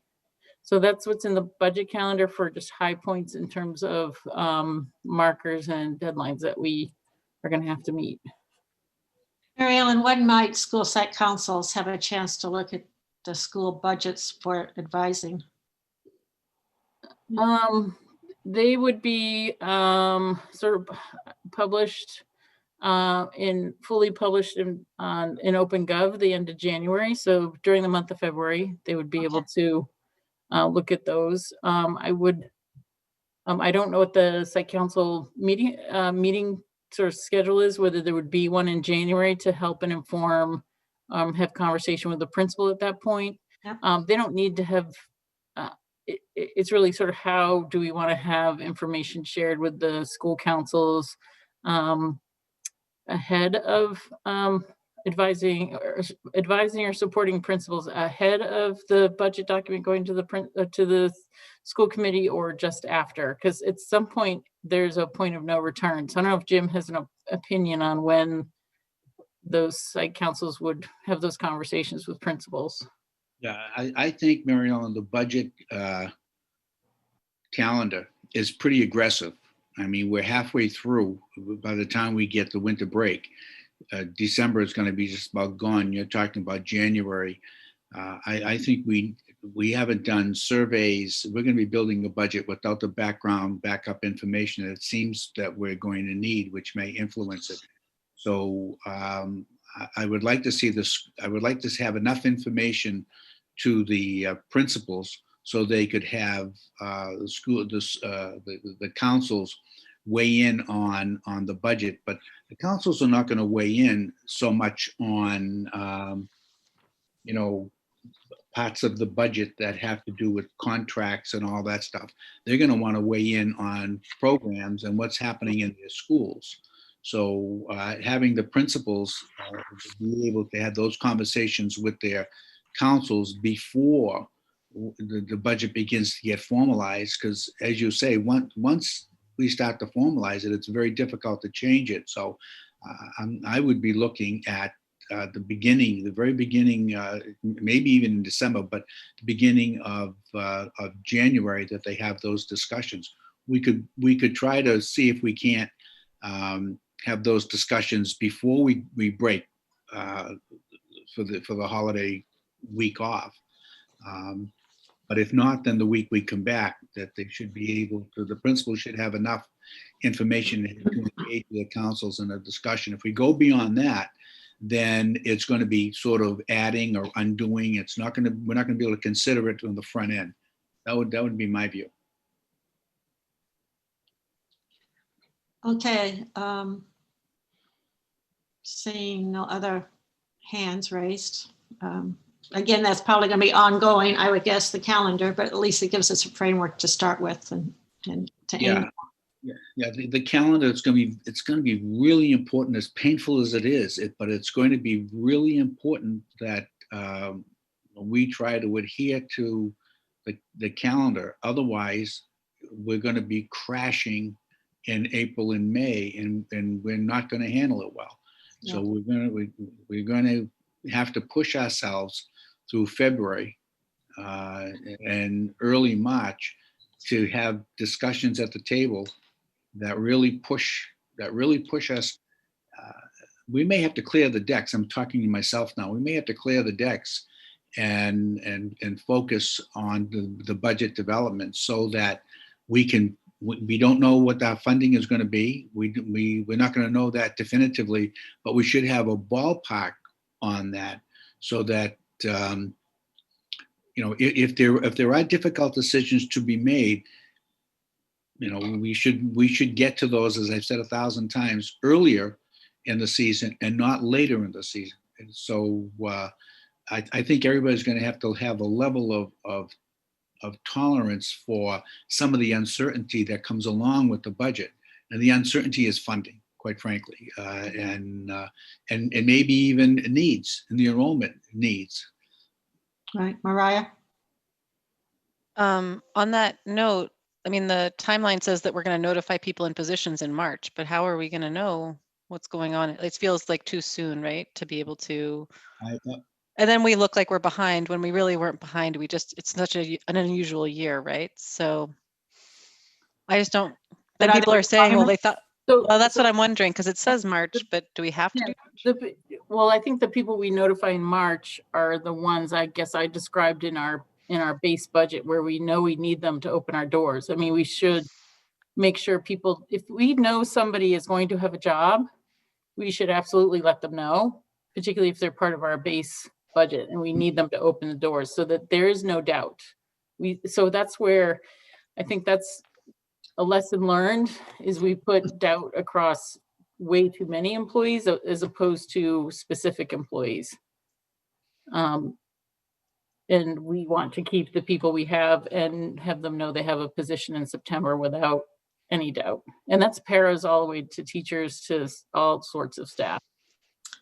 Well, let's just agree that we do not want to do what happened last spring. That did not work out well for anybody. So if we can avoid that, we certainly want to. Okay, we're going to move on, knowing we'll be revisiting this as we go along. And we're turning it over to policy. So David, you and your group are on. All right, so as I had mentioned at the last subcommittee report during the previous school committee meeting, we had reviewed the immunization policy, the policy against discrimination, harassment, sexual harassment, and discrimination, and Brookline School Committee norms. And we had voted unanimously by 4-0 votes to advance all of those policies for a first reading. That first reading is today. I'm hoping that many of you have had an opportunity to review them and provide any comments or critiques that you might have. So if we can perhaps start with the one that I think will be the least controversial, which is the immunization of students. This was drafted by Patricia Lahan, and it's fairly short. As explained at the last school committee meeting, this essentially is written in a nimble enough way that we won't have to continuously revise it because it's indexed off of requirements of the Massachusetts Department of Public Health. So we have any, Mariah? I would just say that from my experience being a parent who unenrolled their kids and re-enrolled, we had to present our certificates the second time too. And that's not reflected in this policy. Okay. So we did it twice. But probably most people don't enroll multiple times, but it's just the fact of what happens isn't reflected in the policy. All right, so I suppose we could have a line about that added, or would you rather that it doesn't have to happen a second time? Well, that's not up to me, but someone should, one of those. The policy, if we want to make that part of the policy or not. Well, I will say that like my kids went out of the country and came back with new immunizations. So there was new information reflected and they were gone for the better part of a year. And, so I would assume that you would want them to provide an updated immunization, but I don't know. It also aren't they required to provide immunizations at like first grade and fourth grade and seventh grade and 10th grade? Immunizations are required every year. Every year that they happen, you should have an update. So that doesn't seem like it's reflected here either. That's actually a DPH requirement, so it's not really a policy. Still, I think Mariah's point is well taken about in terms of parental expectations about immunizations and providing records. If that's not clear and we're sort of leaving everything up to researching what the requirements of the Massachusetts Department of Public Health are, then that might be concerning to some people. Does anyone else on the committee have an opinion on that?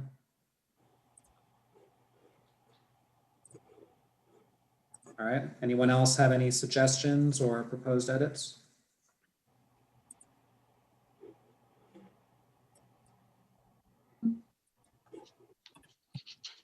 Okay, seems, then we can move on to the policy against discrimination, harassment, sexual harassment, and retaliation. Maria Latas sent to me earlier this afternoon several proposed edits that I thought were quite good, and I would like to implement them, but I just haven't had the chance to do that yet because this happened only a couple hours ago. So that might be something that we include for the second reading, but at least based on what you have before you today, I'm curious as to your thoughts.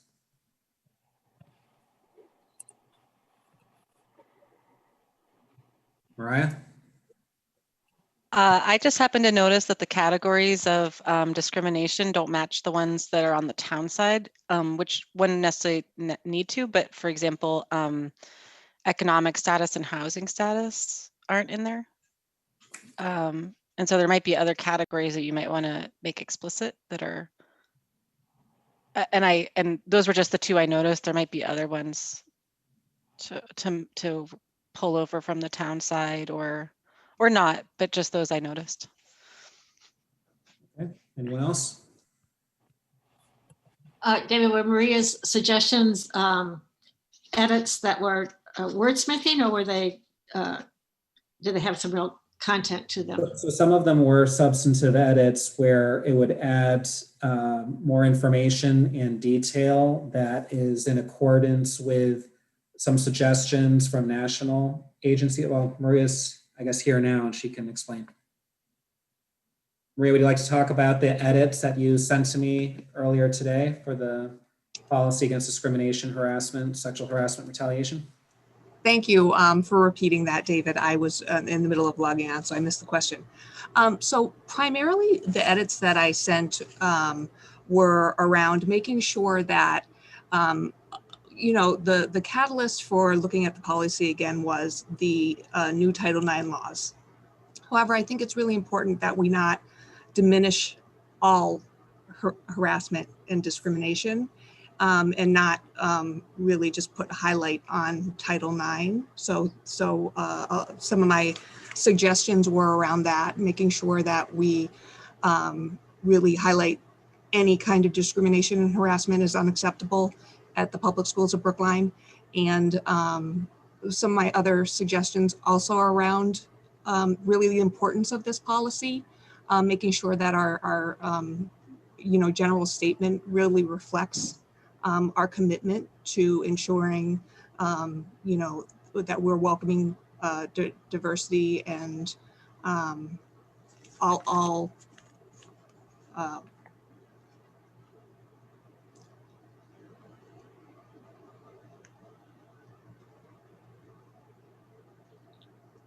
so those were my initial edits. Any other questions or comments? I anticipate that I'm going to incorporate all of your edits, Maria, and then circulate that for the full school committee so that the next time we have the second reading, they'll have those edits included. And then I also made note of Mariah's suggestion about at least looking at the town side version of this policy to reconcile some of the differences around specific categories that are identified as groupings of discrimination. Mariah mentioned two in particular of economic status and housing status. Anything else on this particular policy? All right. And finally, we have the Brookline School Committee roles and norms. This was drafted pretty much exclusively by Dimitri, so I'll let Dimitri take it from here. Hi, everybody. Yeah, so this is directly in report to the workshop we did. So I think in order to finish it, what I would love would be, since it's a shared doc, for any of you to add any other added protocols under the categories that we have listed that you think would be really important to govern the school committee, both in terms of how we would work, how we would communicate, and so on. I think that was the last homework we had from the workshop we did. So we've rearranged it. We drew upon the last document that the committee had, and we looked at Sudbury and Concord were the two other towns. So we've sort of adopted their model and the categories that you see listed. I think now it would just be a matter of committee members just adding on other bullets, and then we can finalize the document for the next time, and we could adopt it then. If not, I'm happy to go ahead and finish the document if you trust me, to just go ahead and do it. And I can just present you all with the finalized documents unless you are dying to weigh in. Yes, Barbara. Just a question. Under the role of the individual school committee members, it says refer any important question or concerns received from members of the community to the superintendent. And I wonder about that, because there are questions, for example, when I was chairing curriculum, I often received questions from community members, and I would discuss those with the deputy superintendent for teaching and learning, not with the superintendent. I think we need to be clear that while ultimately things should go to the superintendent, that different people under the superintendent deal with different parts of running the schools. And I think if everything went to the superintendent, that would be pretty overwhelming. And I think that there are different questions to different people. If somebody, for example, asked me a question about special ed, I might refer that to Casey as opposed to the superintendent. So I wonder about that. Thank you, Barbara. I can tell you where we had landed and why we did this, because we had a whole thing about conversations. So we had talked about one, thinking that it may vary based upon the superintendent in terms of what does the person prefer. And I know on the last meeting around this, I think Jim had mentioned a preference for receiving it and then he being able to redirect among his staff.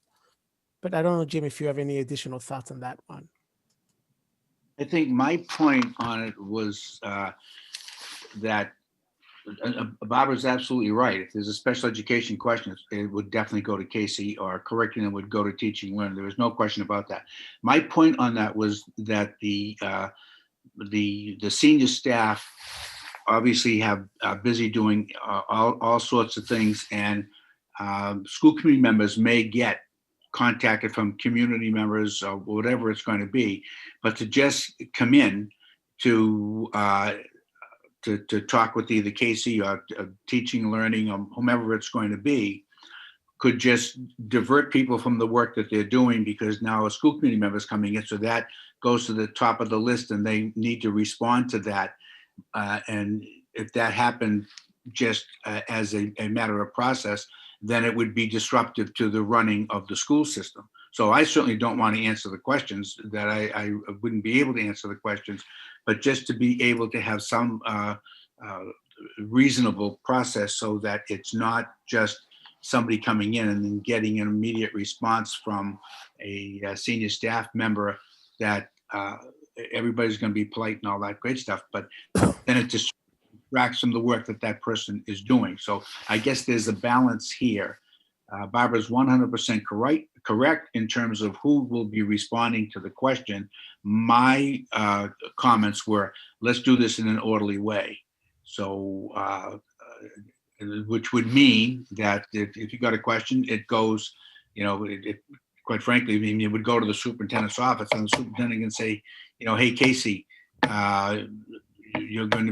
there are some questions about this. Why don't you connect with David Perlman? Because there are questions about X, Y, and Z. Why don't you connect with whatever it's going to be?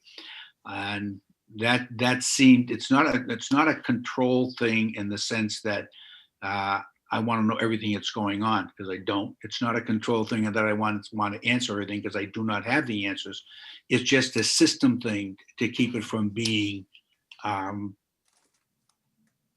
just overwhelming with requests that are not channeled. What I'm hearing though too is that, if you are a chair of a subcommittee, you probably need to work directly with your counterpart in central office. And the chair of the subcommittee would not necessarily go through the superintendent, because that's their role, that's their job, is to keep that line of communication open.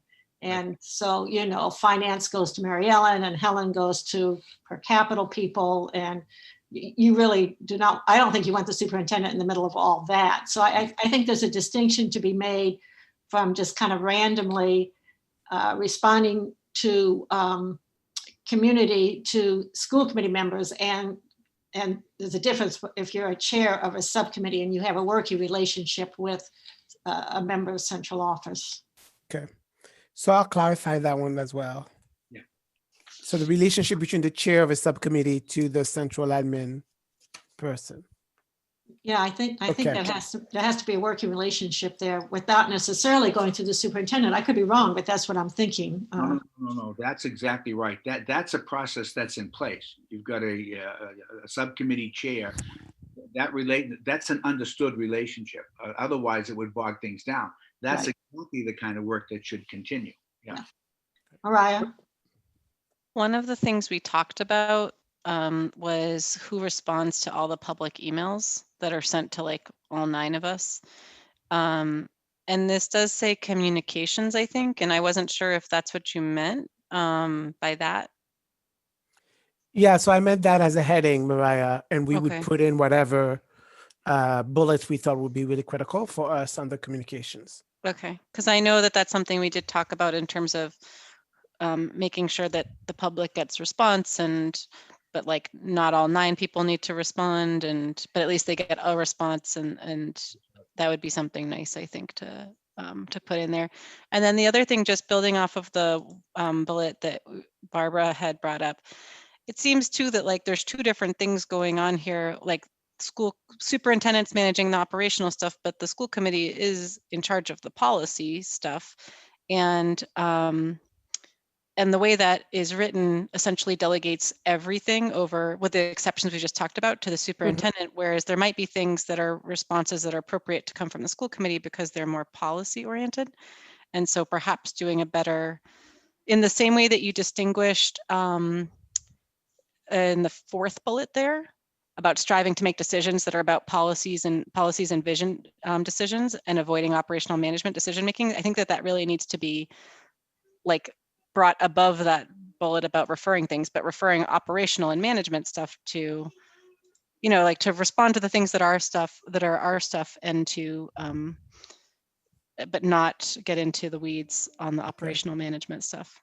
Okay. Yeah. Could you talk about that a little bit though, Mariah, because there's a policy which the school committee votes, but then there is the implementation of the policy. Right, which would be on your side. But say, for example, someone says policy X doesn't have, it doesn't respond to this, or you don't have a policy about this and it should be there. Well, that wouldn't get over to you. That would be managed within the school committee, and it would stay. And of course, that would get discussed with you, but we wouldn't forward that to you respond, because it's right. At least as I understand the sort of division of effort. In this, exactly right. But in this case, Mariah, would we move that question to the chair, to the school committee chair, who then puts it on the agenda for us to address as a committee? I assume it would happen the way however policies ever get raised, which is, I assume they go to like Suzanne and David talk, or the chair and the curriculum subcommittee chair talk and decide, and and then they get surfaced through that process. And I know sometimes emails have come in and it's made me think of a policy about something or other, and I forwarded it to David and said, oh, hey, or like sometimes emails just come to me and I said, have you seen this? And he says, yep, it's already on our policy, agenda to deal with. And in response to the first question you raised, who responds to the public email that comes to all of us? I'm not sure if the committee has any thoughts on how we should handle that. I thought someone said that past practice was that the chair responded to those emails. Yeah. Not to throw you under the bus, Suzanne, for 1,000 No, but that responses. is part of the chair's, because makes the most sense. They can refer it to somebody else, but it makes sense with the chair. Oh my gosh, okay. So all those hundreds of emails? Well, but it may be a similar answer. Okay, well, I think we should have a conversation about that. I mean, you know, when we were getting hundreds of them, it was pretty hard to keep up with them. But if there's only a Okay, chair and vice chair. But I guess the question is, should people expect responses from all 9 of us, or if any, No, you know, or one of us, or whatever that is, it Yeah. should sort of be clear. I'm not aware in past year. Oh, excuse me. Go ahead. Go ahead, David.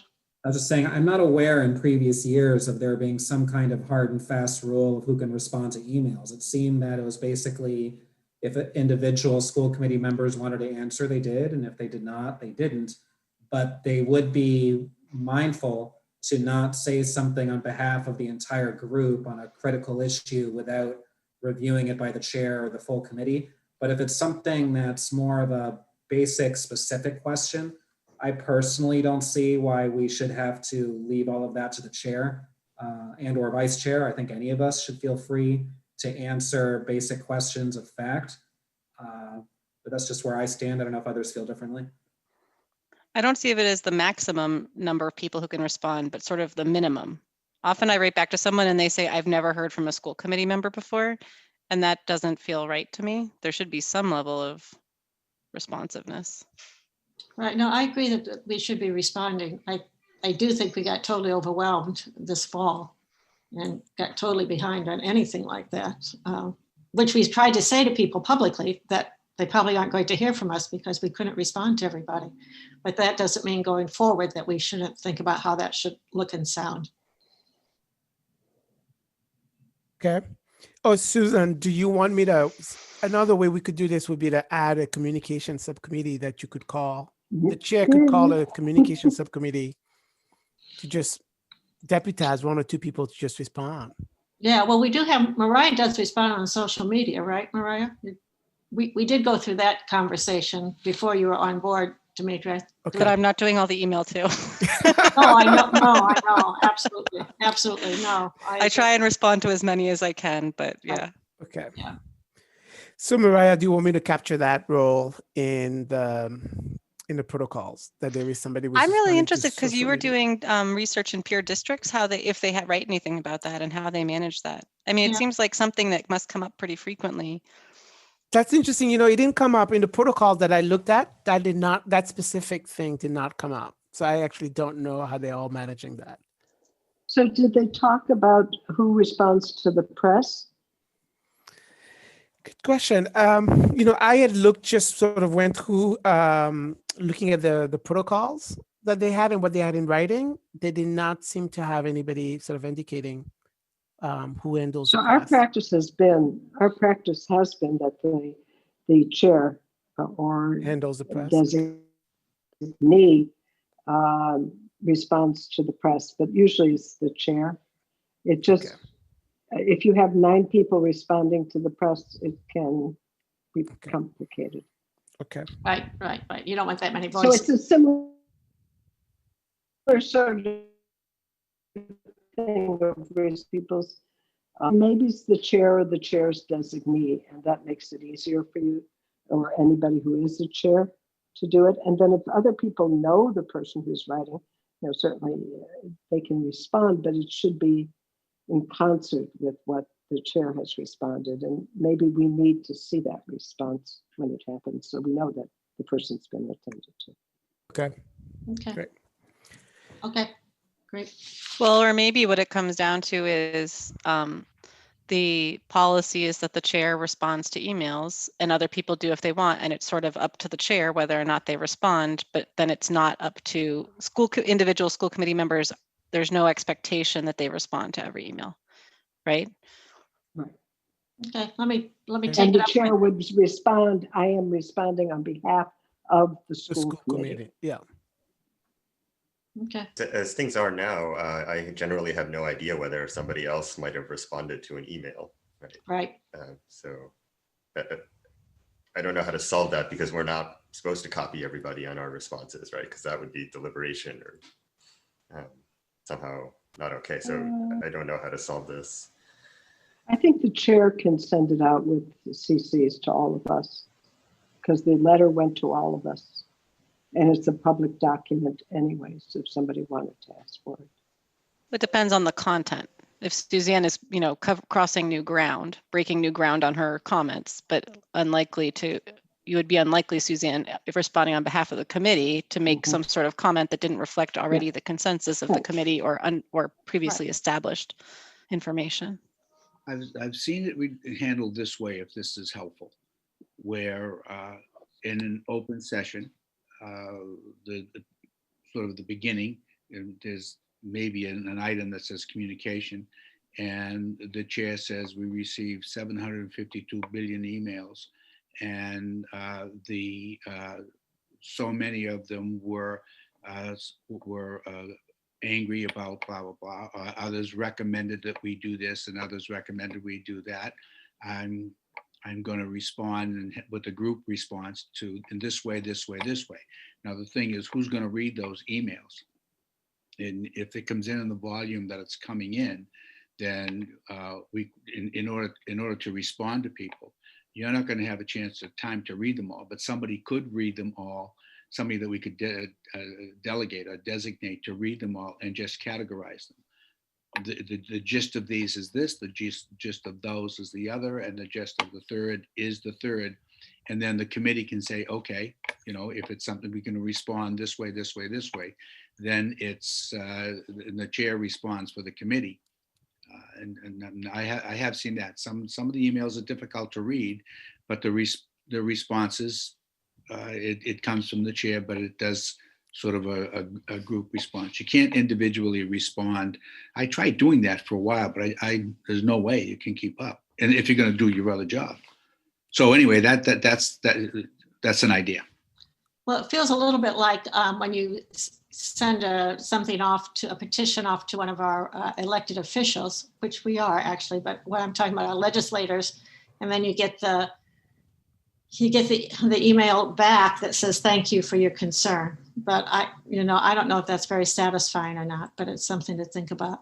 I propose that, Dimitri, if you would kind of look into other towns and see how they're handling it, and then bring it maybe to David and Jim and me, and we could try to figure out something here. Great. Yeah, I'll make some phone calls on this one. Yeah. Okay, thank you. Yeah, I mean, I understand it's a concern. It's something we need to address. So let's do that. Right. Okay. David, are we moving on? We are indeed, yes. Okay, we need to get Helen through what she needs to do because she has to leave. So and I promise I'll be finished by 6:30 or earlier. Okay, so you're going to talk about the So superintendent. I'd like to report out. Right, and I am really pleased with how we are moving forward. Since November 2nd, we have hired a search firm, the Mass Association of School Committees. I'll just repeat some of it for people who may not have been tuning in. We have a letter to the community with links to a survey that should be going out either today or tomorrow, and will be on our website also. It'll go out to all the entire world almost, but to all staff, all parents, caretakers, guardians, to the town meeting members. It will also be posted on our website, as I said. In addition, the posting for the job, I think you've all gotten copies of it. Some people gave some comments. We've incorporated where we could or thought was appropriate. And that also should either be out tonight or tomorrow morning at the latest, both internally on our website, and also on the MASC's website. And I think it's also going out to the same grouping that gets the letter, or with the link from the letter to that. Right now, I'm not remembering exactly. In addition, the committee has decided to try and continue the interview committee that we had last time.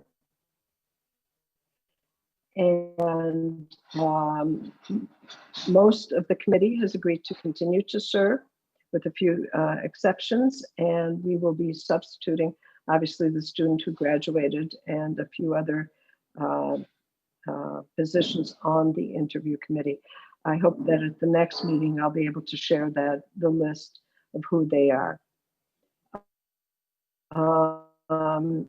We have set up for both the survey to get back to us and the submissions to the job posting. The submissions would be January 15th. And I think tentatively or for sure, we've set up January 11th as the first meeting, organizational meeting of the interview committee. Have I left anything out? My committee, and my committee is superb.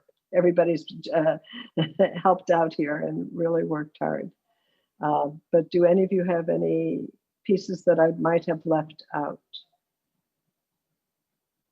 I know, one other piece. We will be doing significant recruiting or attempting to recruit also, both through the MASC and many other avenues. And so maybe, Helen, to that point, if people know people or know people who might be interested, it's certainly either worth letting somebody on the committee know or making the phone calls yourself, just to encourage people to apply and see if we can't answer some questions for them. Absolutely, absolutely. That's how we got Superintendent Marini, so. That's right. Worked. Okay. Well, stay tuned. Okay, thank you, Helen. Thank you for all your work. Thank you. Yeah, it is exciting. It is moving forward, so that's exciting. Okay, do we have any new business tonight? Can I give one other subcommittee report? I did tell people sent an email out to the full committee, but I wanted to make sure that the committee and the audience that might be out there know about the Pierce School designer selection process that happened last Tuesday, I think it was, where we narrowed the 8 candidates that had made submissions to 3 architectural firms, that being Jonathan Levy Associates, William Raw Associates, and a joint partnership of Miller Dyer Spears and Sasaki. They will be doing interviews with myself, Bernard Green, and Ken Kaplan as the town's representatives, and then the 9-member board of the MSBA on the 15th of December. It's a public meeting. You're welcome to tune in.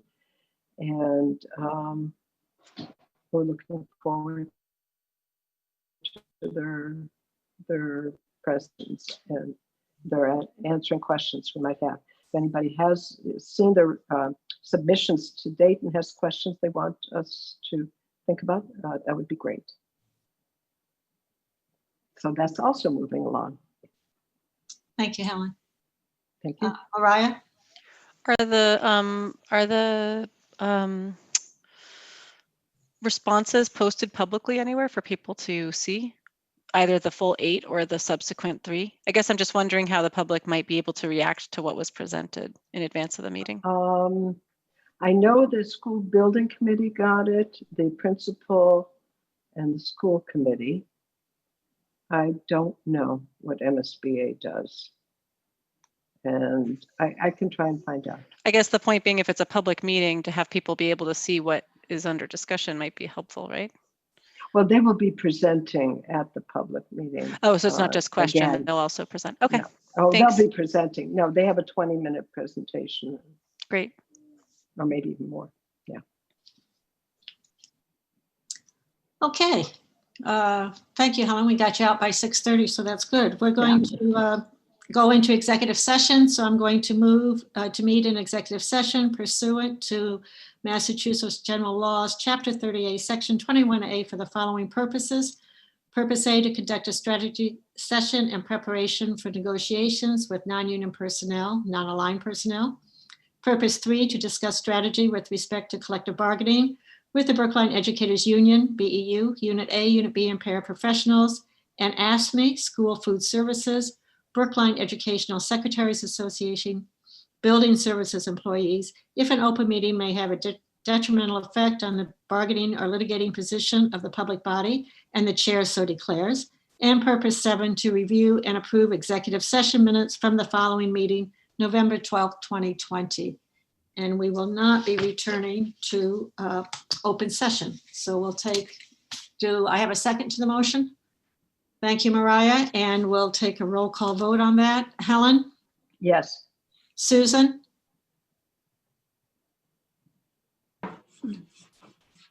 I'll come back. David? Yes. Andy? Yes. Mariah? Yes. Barbara? Yes. Dimitri? Yes. Jennifer's not here. I vote yes. Susan, are you there? Are you voting yes? Okay, well, hopefully she'll come back and join us in executive session. Okay, so we will meet you on the other side in executive session. And thank you for tonight. Can I just say one thing? I'm not seeing, I see where it says we signed in for this session, but I don't see an executive session. Were they sent out at the same time? I can resend it to you, Barbara. Okay, just resend it to me. Thank you. You're welcome. Hi, everybody. Okay.